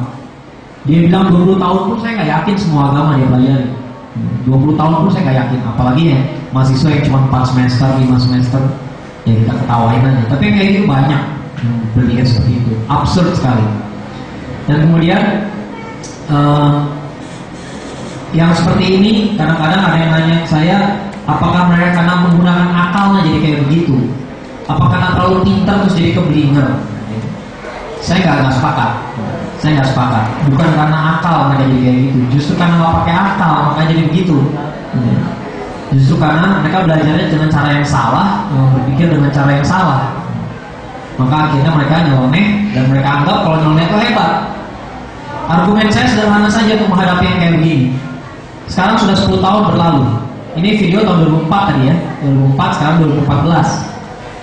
Namanya orang hebat, orang cerdas, orang pinter, itu tidak ada yang bisa mencegah. Tidak ada yang bisa mencegah orang sukses, orang pinter jadi sukses. Ulama-ulama di penjara selesai kitab tafsirnya. Ada yang kayak begitu, Buya Hamka kayak gitu kan. 2 tahun di penjara selesai 27,5 juz tafsirnya. Para ulama semua pada ditangkap di penjara, mereka ternyata bisa bekerja dengan sukses. Keluar dari penjara lebih hebat lagi. Cuma berapa tahun? Sekarang 10 tahun berlalu. Kira-kira mereka jadi apa sekarang? Adakah di antara mereka jadi cendekiawan? Gak ada yang kenal. Bahkan saya tanya ke mahasiswa UIN Bandung pun gak ada yang tahu mereka ini kemana rimbanya. Dan saya dengan sinisnya saya mengatakan jangan-jangan jaga warung atau jaga parkir. Karena nggak muncul. Ya, oleh karena itu saya simpulkan yang kayak begini, ini bukan pinter, ini nyeleneh doang. Dan mereka menghibur diri dengan mengatakan kalau nyeleneh itu hebat, out of the box. Padahal kalau pinter pasti sukses. Orang pinter tuh kalaupun nggak sukses di bidang yang dia pelajari waktu kuliah, paling nggak sukses di bidang lain. Ya, banyak tuh orang kuliah teknik sipil juga sukses dagang kambing, banyak kayak gitu. Tapi sukses. Gitu. Namanya orang pinter tuh pasti sukses. Nah sekarang mereka kemana gitu? 10 tahun berlalu nggak jadi apa-apa karena cuma nyeleneh saja. Nah, oleh karena itu kita nggak perlu lah mengikuti jejak orang-orang nyeleneh ini karena nggak akan lari kemana-mana juga, nggak bakal kemana-mana. Ada seorang mahasiswa yang nanya ke saya bingung, saya ini sering banget diajak diskusi sama teman saya. Diskusi soal apa? Soal Tuhan. Pagi diajak diskusi soal Tuhan. Nanya lagi soal sejarah Tuhan. Siapa yang menciptakan Tuhan? Tuhan ini siapa namanya? Diskusi soal Tuhan dulu. Tapi dia ngomongin Tuhan terus. Kira-kira dia soleh apa enggak? Pertanyaannya gitu mahasiswa yang galau gitu ya.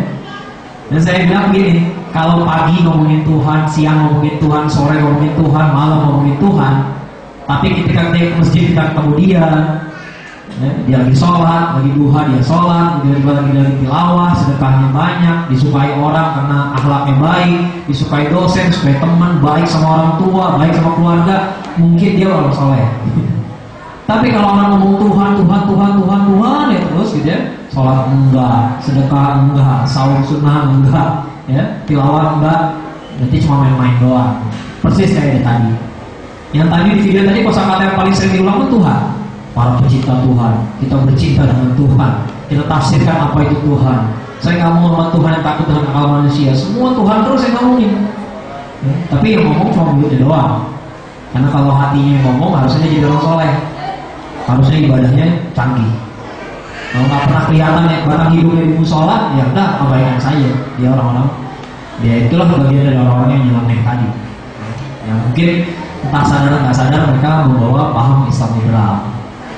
Nah inilah yang dapat saya sampaikan dalam kajian kali ini tentang bedah buku saya Islam Liberal 01. Mudah-mudahan buku ini bisa membantu banyak saudara-saudara kita yang ingin mengenal Islam liberal ini tapi belum tahu mulai dari mana. Ya. Selanjutnya saya kembali kepada moderator. Assalamualaikum warahmatullahi wabarakatuh. Terima kasih kepada Ustaz kita, Ustaz Akmal Syafri. Ini yang membuat saya pribadi senang sekali menghadiri presentasi atau diskusi Ustaz hari ini, bukan pertama kali. Di Makassar kemarin saya ikut. Beliau sukses mengartikulasikan benar-benar masalah umat ini dan membuat kita menjadi terbakar dalam artian positif. Maksud saya itu membakar semangat kita, itu membuka rasa intelektualitas kita. Beberapa kali Ustaz kita meng-highlight bahwa ini adalah PR intelektual kita. PR intelektual kita bagaimana kita bisa melakukan filter, bagaimana kita melakukan perlawanan terhadap pemikiran-pemikiran yang sangat tidak benar ini. Dan ciri khas Ustaz Akmal Syafri adalah seperti itu, selalu berhasil membuat kita bersemangat untuk membela agama yang kita cintainya, agama Islam. Ustaz Akmal udah berhasil mengungkapkan beberapa essence dari bukunya itu sendiri, dan dijelaskan beberapa chapter. Tetapi saya kira Ustaz agak lupa menjelaskan bab 4 ya tadi, cemoohan mereka kalau nggak salah. Oh, sedikit tadi yang Tuhan tidak perlu dibela seperti itu ya contohnya. Ya. Jadi ada beberapa chapter tadi, ada 5 chapter. Yang pertama adalah dibuka dengan Gausul Fikr, dan yang terakhir ditutup dengan tentang munafikun ya, tentang orang-orang munafik.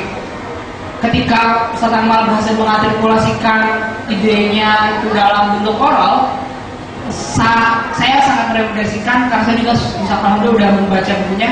Bukunya pun seperti itu, bukunya luar biasa. Ketika kita membacanya itu bakalan membaca terus sampai habis. Beberapa teman malah membacanya dalam waktu sehari aja. Buku Islam Liberal Satu Muslim, karena emang buku ini diperuntukkan untuk mereka yang masih awam. Yang mereka masih awam tentang apa sih Islam liberal itu, pemikirannya seperti apa sih, modus operandinya itu sendiri seperti apa. Jadi buku ini mengupas habis dan merupakan pintu gerbang yang cukup bagus bagi kita, bagi yang awam, untuk menyelami di dalam apa itu sebenarnya Islam liberal itu sendiri. Dan tentunya saudara-saudara yang lain juga ikut ya, seperti sekularisme, pluralisme dan sebagainya. Sekali lagi terima kasih kepada Ustaz. Dan berikutnya kita akan memasuki sesi berikutnya, yaitu sesi tanya jawab. Sesi diskusi. Saya memberikan kesempatan buat Ahwat dan Ikhwan dulu, kemudian Ahwat 3 dulu untuk sesi yang pertama. Kemudian kita akan masuk ke sesi berikutnya, yaitu sesi yang kedua. Kali ini saya 2 dulu Ikhwan, kemudian 1 Ahwat ya, nggak apa-apa ya, insyaallah. Jadi ya, yang pakai peci yang pertama, dan kemudian yang pakai baju biru, dan tadi yang paling pertama di depan ya tadi ya, yang paling di depan. Oke, kami persilakan, silakan menyebutkan nama Anda. Kalau bisa disebutkan juga instansinya atau asal dari mana, terserah. Kemudian pertanyaannya seperti apa.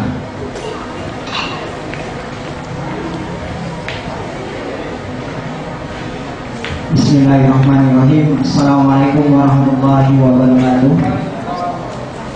Terima kasih atas kesempatannya. Sungguh kebahagiaan bagi saya bertemu dengan Ustaz Akmal, karena terakhir saya bertemu meskipun nggak secara langsung itu melalui videonya waktu orasi di Bundaran HI seperti itu. Begini Ustaz, kita ketahui bersama ya, namanya Ahmad ya, dari Universitas Negeri Malang. Seperti ini Ustaz, kita ketahui bersama ya, kemarin saya pernah baca biografi dari Muhammad Nasir, salah satu penggagas dari adanya Universitas Islam ya, UIN seperti itu. Kita ketahui bersama ya. Mulia sekali dari tujuan Muhammad Nasir ya, mendirikan sekolah tinggi seperti UIN itu. Tapi yang kita ketahui bersama ada sebuah kebobolan, yaitu masuknya Islam liberal ke kampus-kampus. Itu permasalahan yang pertama. Permasalahan yang kedua ya, kita ketahui beberapa kebijakan ini bukan masalah mengkritik, bukan ya, cuman kita ketahui bersama ya, beberapa penerapan Perda Syariah itu sulit untuk diterapkan ya.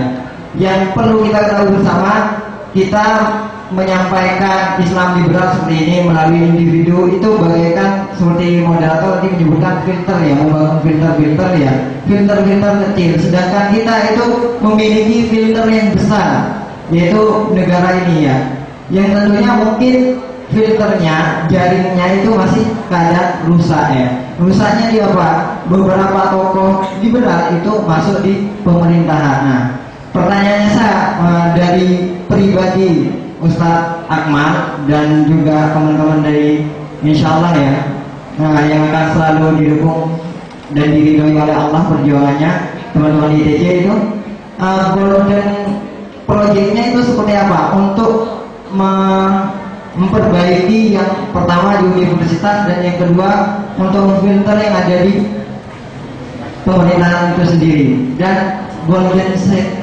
settingnya itu seperti apa? Karena kita ketahui setelah Islam liberal habis, apakah cukup sampai di sana? Karena seperti itu. Mungkin itu saja dari saya. Terima kasih. Assalamualaikum warahmatullahi wabarakatuh.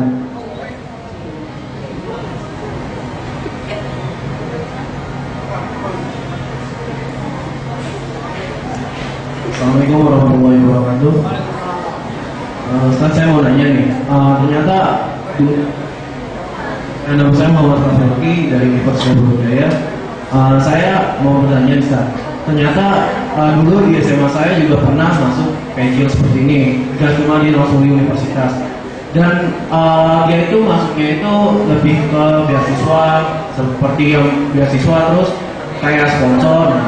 Tapi pertama-tama diselidikin itu memang dia kajiannya itu lebih ke ilmiah, ke sampingnya. Namun kebelakangnya baru kelihatan kenapa dia itu sesatnya. Tapi yang saya bingung itu, dia itu mempunyai badan hukum yang jelas, tertulis jelas, punya label MUI gitu. Misalnya dia itu di studi MUI setiap acaranya. Tapi kenapa gitu MUI itu melegalkan gitu? Nah, salah satu jenisnya itu dia itu bertempatan di Surabaya, dan teman saya juga ada terjebak di sana. 2 orang itu dia dibeasiswain ke sana, dibeasiswain dari kelas 2 SMA sampai sekarang dibeasiswain entah kemana, dan juga saya nggak tahu kabarnya, belum ngajar ketemu sama teman saya itu. Dan dia itu dapat beasiswa dan banyak dari anggotanya itu dari IPR, dan MUI bisa melegalkan punya badan hukum. Dan kenapa tuh bisa seperti itu, Ustaz? Ya, untuk kedepannya itu gimana gitu? Masalahnya ini dari Surabaya dan sampai ke Jakarta gitu. Di Jakarta itu alhamdulillah sih sekarang udah dibatasi gitu. Dari beberapa OHIS kampus, OHIS SMA itu udah tahu akan hal ini. Dan dari Ikatan Alumni OHIS itu udah bangun itu loh, penerangan sama adik-adik kelasnya bahwa seperti ini salahnya gitu. Seperti salah satunya, satu rumah itu ada perempuan, ahwat dan ikhwan, dan juga mereka bilang hijab itu gak apa-apa, mana perempuan sepuasnya, pokoknya semuanya dibalik-balikin gitu faktanya, seperti fakta yang ada. Nah itu salah satunya, dan masih banyak lagi gitu yang kejadian mereka. Nah yang saya tanya kembali ke tadi, kenapa bisa izin dari MUI setiap ajarannya? Terima kasih.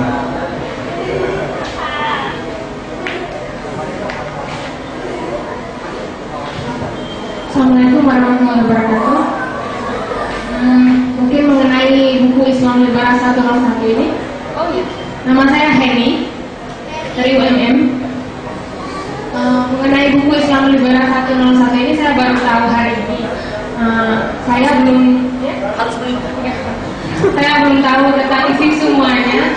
Mungkin saya ingin menanyakan, ada nggak kritikan khusus yang paling mengena bagi Ustaz Akmal dalam penyusunan bukunya atau dalam orang-orang yang mengetahuinya? Itu saja, Ustaz.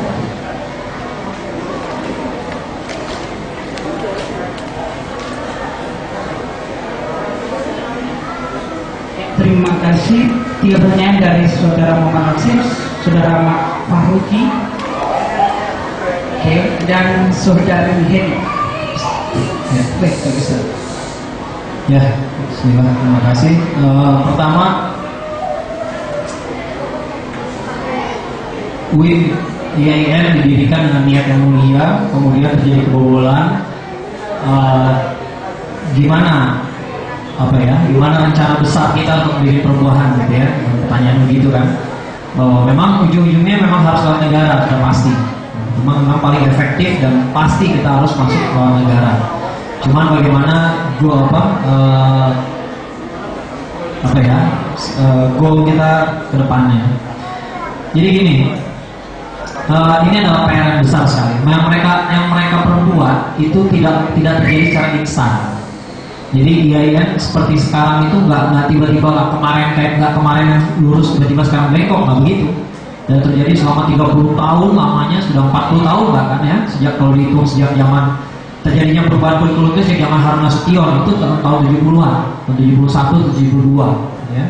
Berubah sampai sekarang sudah 40 tahun. Jadi tidak tiba-tiba.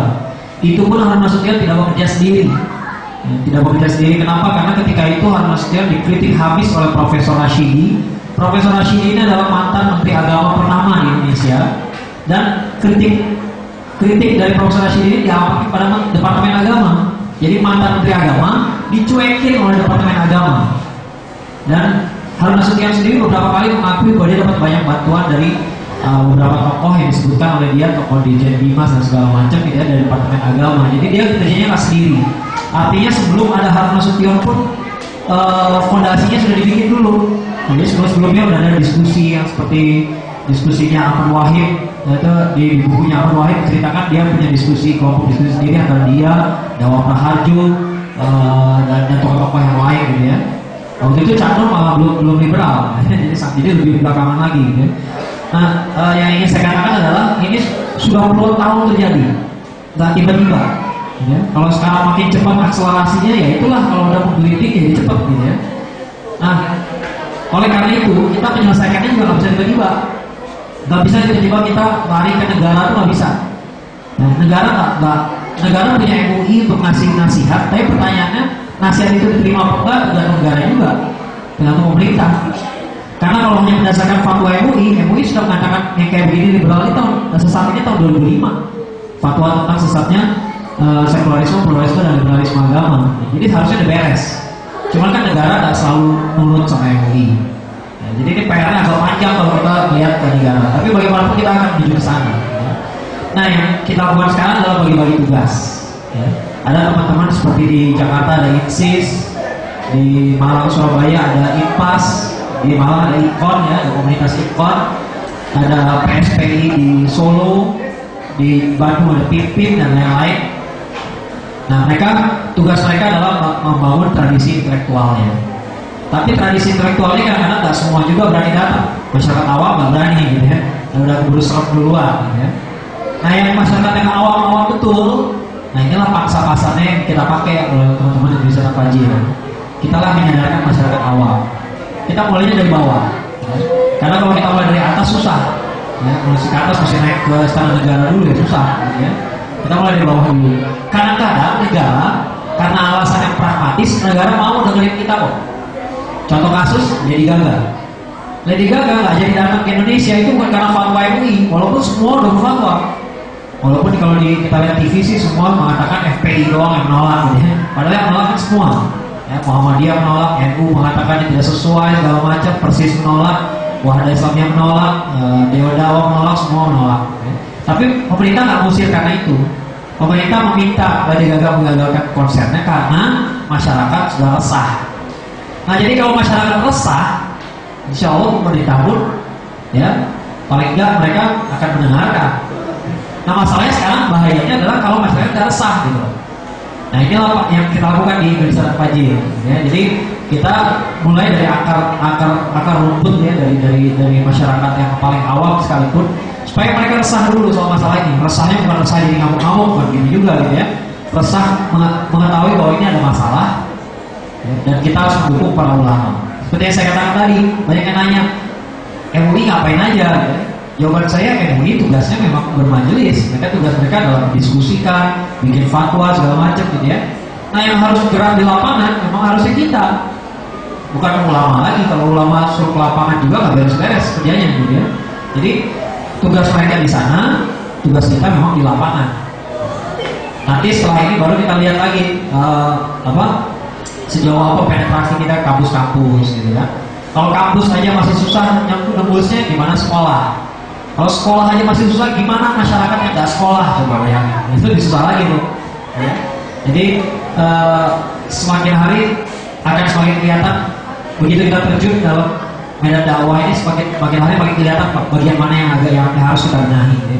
Dan saya bilang tadi kita harus melihat ini sebagai bukti bahwa PR intelektual kita belum beres. Oleh karena itu kita cari-cari terus masalahnya di mana, kita petakan. Karena ini masalah sudah kita diamkan bertahun-tahun. Karena kita diam bertahun-tahun, maka sekarang jadi kayak begini. Nah, nggak mungkin bakal selesai dalam semalam, nggak mungkin. Ini saya sering bilang kalau teman-teman di TJ, kita ini maraton bukan sprint. Jadi jangan kehabisan tenaga, jangan semangat di 1 bulan habis itu kecapean. Jangan tiap pekan ada acara habis itu kecapean. Jangan. Kita maraton. Belum tentu tahun depan selesai masalahnya, belum tentu 5 tahun ke depan selesai, belum tentu kita meninggal semua, belum tentu selesai masalah. Gitu ya. Karena memang masalahnya sendiri sudah puluhan tahun, bahkan mungkin ratusan tahun yang lalu. Gitu ya. Itu kalau dari sisi ITJ rencana besarnya seperti itu. Kita mulai dari akar rumput dan memang ini adalah ranah yang kita ambil. Memang bagian ini yang kita ambil. Bagian masalah masuk ke bagian pemerintahan dan segala macam itu nanti kita beresin bersama. Kita beresin bersama. Kira-kira siapa yang bisa masuk ke pemerintahan, siapa yang bisa meluruskan. Gak semua orang bisa melakukannya. Nah, kita harus mulai dari masyarakat awam dulu. Pertanyaan kedua, kenapa ada aliran ajaran liberal di SMA, kenapa dibiarkan oleh MUI? Kalau dari yang saya telusuri, karena kalau dari sisi MUI memang persyaratannya sudah terpenuhi. Ya, memang ketika ditanya ini organisasi benar apa enggak, kita cukup menyerahkan ada ART, kita menyerahkan kurikulum yang kita tawarkan seperti ini, dan kalau dibaca tidak ada masalah. Jadi saya juga sudah diskusi dengan beberapa tokoh MUI tentang masalah kayak begini. Mereka juga nggak tahu kalau ternyata di lapangannya berbeda. Dan oleh karena itu, lagi-lagi yang kayak begini nih diselesaikan kalau bisa dilawan dengan rakyat, bisa dengan desakan rakyat, bisa. Di beberapa sekolah ada di Depok, kalau tidak saya nggak salah ingat di Depok, mereka ada sebuah aliran yang akhirnya diusir dari sekolah. Alasannya karena orang tuanya marah. Anak saya kok jadi kebangkang setelah ikut diskusi agama. Diskusi agamanya siapa yang menolak ini, akhirnya dia diusir. Ya. Nah jadi kalau orang tuanya ngomong atau rakyatnya ngomong gitu ya, kalau ini terjadi keresahan di tengah-tengah masyarakat, ya yang susahnya adalah yang diarah ke SMA, anak SMA ini gak berani. Saya sering lihat anak SMA tuh pada takut untuk bicara keluar, gitu ya, takut mereka apalagi diancam-ancam dengan pengadilan dan segala macam, biasanya begitu kan. Nah, gayanya seperti itu, saya tahu kok, nggak perlu disebut namanya gitu ya. Takutnya tadi saya yang diseret ke pengadilan lagi. Gitu. Tapi yang jelas, memang kita harus akalin. Nah ini salahnya kita terhadap kurang serius. Saya udah kasih usul dari dulu. Gitu. Coba anak SMA tuh pasang alat penyadap pas ikut ke kajian-kajian kayak begitu. Kenapa? Biar jelas. Susahnya sekarang kita nggak punya bukti, ya, susahnya begitu. Kalau kita seret ke pengadilan susah, ya. Jadi kalau mau bicara hukum ya harus punya dasar yang kuat. Ya. Tanpa pengetahuan kita pun harus begitu. Ya. Yang ketiga, ada nggak kritik terhadap buku 101 gitu ya? Kritik tajam, ada sih yang mengkritik kenapa kalimatnya kadang-kadang terlalu keras. Kayak misalnya di buku ini ada subbab judulnya kaki tangan iblis. Kata dia ini terlalu keras, nanti yang intelek-intelek kamu baca. Tapi komentar saya bukan membela diri, saya mengatakan memang buku ini bukan buat intelek sih gitu ya. Kalau yang udah ngerti sampai berapa jangan baca buku raya gitu ya, baca buku yang lain yang udah agak advance. Ini memang harus bahasanya agak straightforward gitu ya, agak belak-belakan, tapi tidak ada caci maki juga gitu ya, tapi agak belak-belakan lah, agak jelas gitu ya. Pendiriannya di mana. Jadi bahasanya memang agak-agak polos begitu gitu ya. Kalau dari tokoh liberalnya sendiri, gak ada satupun yang pernah mengkritik, karena gak ada satupun yang baca. Pernah ada yang mencoba mengkritik, tapi akhirnya diketawain orang, karena dia bilang, apa bukunya gak butuh, karena gak ada footnote-nya. Padahal semua yang beli menjadi saksi bahwa buku itu footnote-nya banyak.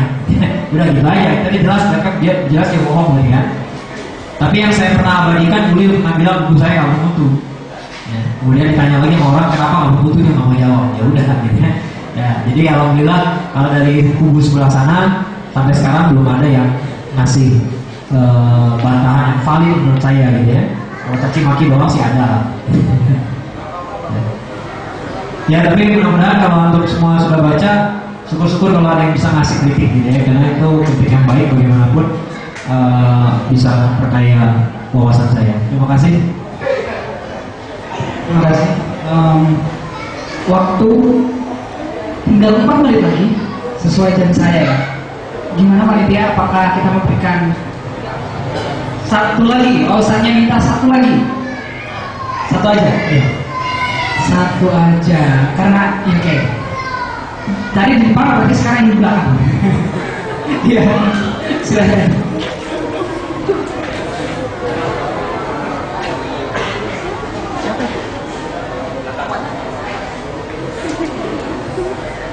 Bismillahirrahmanirrahim. Nama saya Lutfi dari Universitas Brawijaya. Yang ingin saya tanyakan, kebanyakan sekarang itu yang istilahnya memahami Islamnya itu privat, Ustaz. Jadi istilahnya dia tidak mengerti, tidak mau ikutkan masalah liberal, tapi ya sudah Islam itu akan dikajian saja, kemudian sudah membaca saja dan sebagainya. Nah, bagaimana caranya memahamkan mereka itu? Karena mereka kalau saya pahamkan, mereka takutnya ketika mereka di sana, saya mengikuti liberal.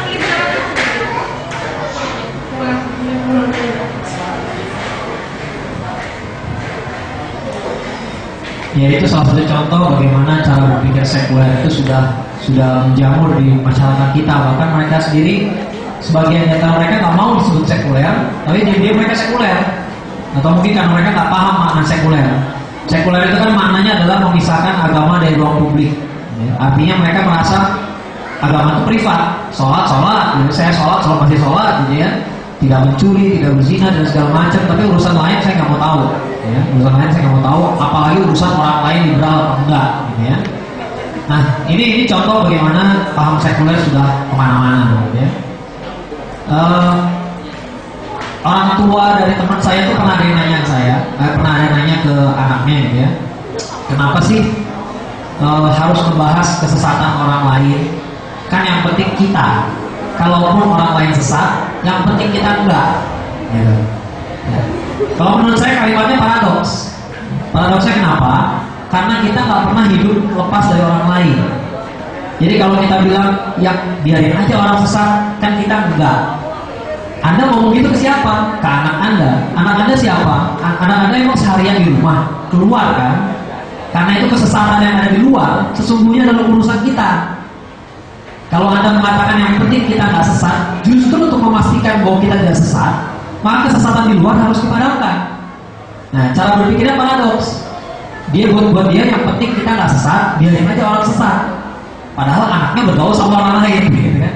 Kecuali kalau anaknya dia di rumah nggak pernah ngapain, baru pemikiran itu agak logis. Gitu ya. Jadi satu sisi pertama yang harus kita sadarkan kepada mereka bahwa mereka berpikir secara paradoks, gitu ya, nggak nyambung, kontradiktif. Yang penting kita nggak sesat, tapi kesesatannya ada di luar. Gitu ya. Itu paradoks, karena banyak orang tua yang merasa dia sudah mengajarin agama dengan benar, anaknya dapat ajaran sesat di luar. Ya. Jadi memang kesesatan di luar itu bahaya. Tapi kedua yang ingin kita harus selalu melihat apa ada di baliknya, apa yang ada di baliknya. Kenapa sih dia berpikir begitu? Ya. Kenapa sih dia berpikir begitu? Ini jawabannya agak nyerempet ke masalah fikih dakwah. Ya. Kadang-kadang orang jadi antipati sama agama, ya, pada dakwah karena aktivis dakwahnya, ya, karena akhlak dalam dakwahnya. Ya. Jadi kayaknya dia nih, biasanya orang ngomong kayak gitu, biasanya punya trauma tersendiri. Ya, traumanya cuma satu orang, tapi kemudian dia generalisir kemana-mana. Biasanya begitu. Orang yang antipati sekali sama agama, udah nggak bobo agama, itu bukan berarti dia nggak beriman sama sekali, enggak. Biasanya karena mereka punya trauma tersendiri, itu aja. Nah, kita harus pahami trauma itu. Jangan kita lawan, jangan malah kita bantah. Kamu nggak boleh trauma kayak gitu, kamu yang salah. Malah tambah defensif kalau kayak gini caranya, gitu ya. Kalau saya mengatakan orang kayak gini biasanya cuma butuh teman baik. Mereka cuma butuh teman baik tapi yang soleh, bukan teman baik yang ngajarin dia ke tempat yang nggak benar juga, gitu ya. Dia harus punya orang-orang soleh harus belajar dari teman baik mereka. Nah, mereka melihat sendiri kok. Oh, ternyata aktivis dakwah kayak gitu. Oh, ternyata taat beribadah bukan berarti suka menghakimi orang. Karena saya sering survei ke teman-teman yang awam tadi, gitu ya, sering nanya Dan mereka kesannya begitu. Buat mereka, ketika bertemu dengan temannya yang soleh, dia akui buat temannya itu soleh. Tapi begitu dia tampangnya, dia merasa dihakimi duluan. Gitu ya.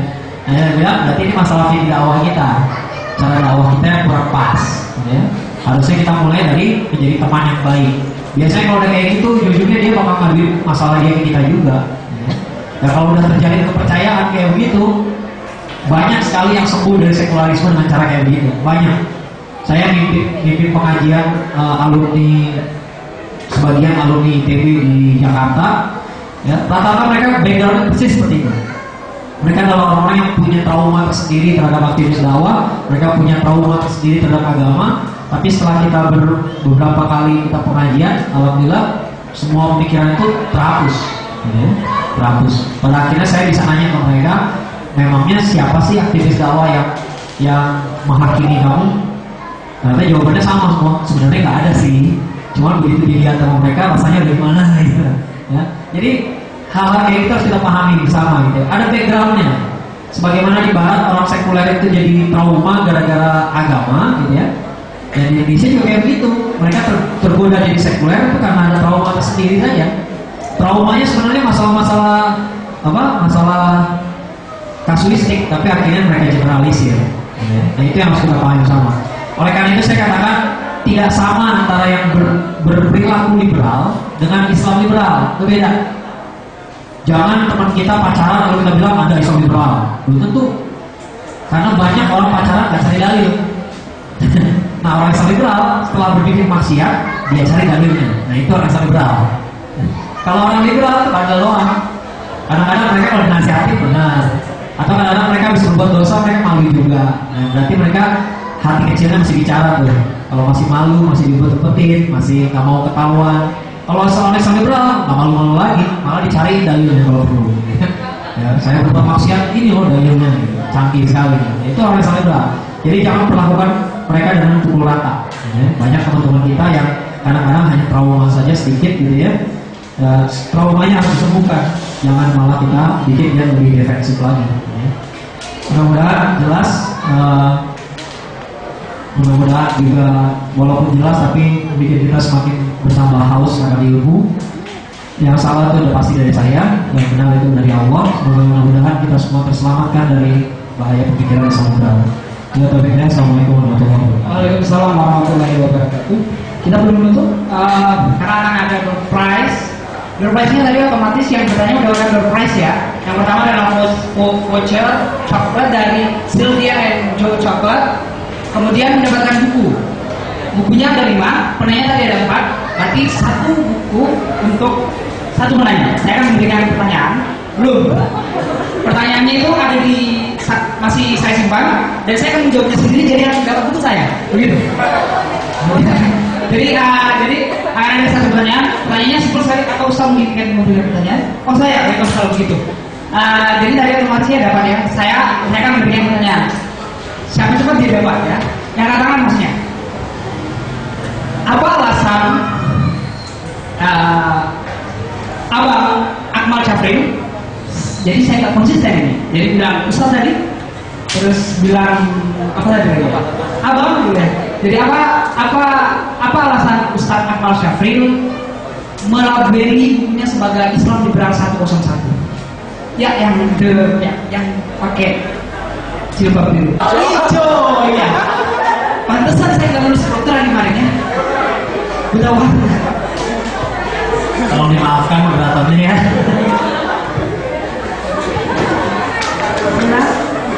Tadi dijelaskan sebetulnya untuk menarik sajian satu-satunya itu karena mata kuliah dasar. Satu-satu itu ada mata kuliah dasar. Oke. Dapat saya dapat. Benar. Jadi kita kan oke ini dipersembahkan oleh gerai dinar malam dan yang coklat itu dipersembahkan oleh Sylvia and Joe Chocolate. Berikutnya akan ada penyerahan goodie bag dari Bapak Zulkifli Dem selaku owner Sylvia and Joe Chocolate kepada Ustaz Akmal Syafrin.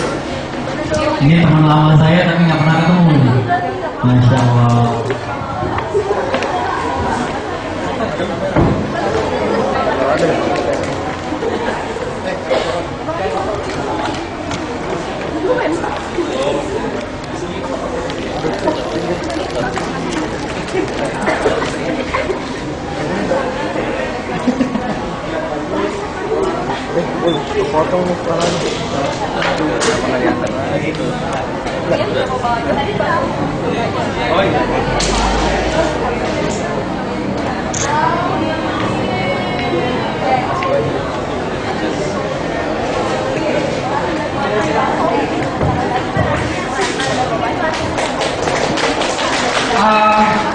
Baiklah, sebelum menutup lagi masih ada lagi.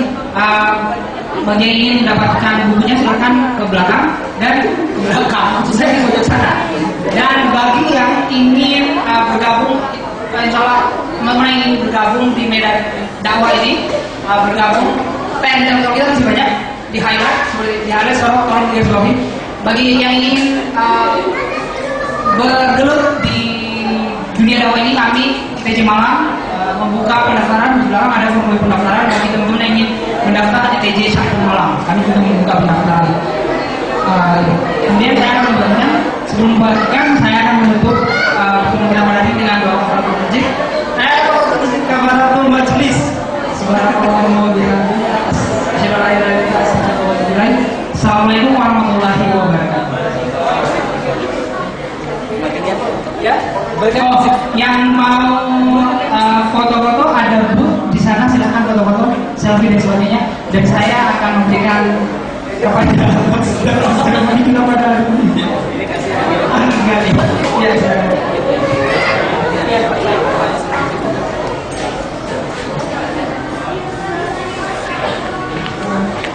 ya, bagi tadi yang sudah bertanya silahkan maju ke depan untuk mengambil bukunya, mengambil hadiah dompet buku bagi yang bertanya. Ya baik, demikian tadi kajian kita yang sangat menarik, mencerahkan dan menyadarkan kita bahwasannya perlawanan kita terhadap pemikiran itu sangat mendasar. Yang telah dibawa oleh Bang Ismail tadi dan juga diiringi oleh MC kita yang sangat menarik.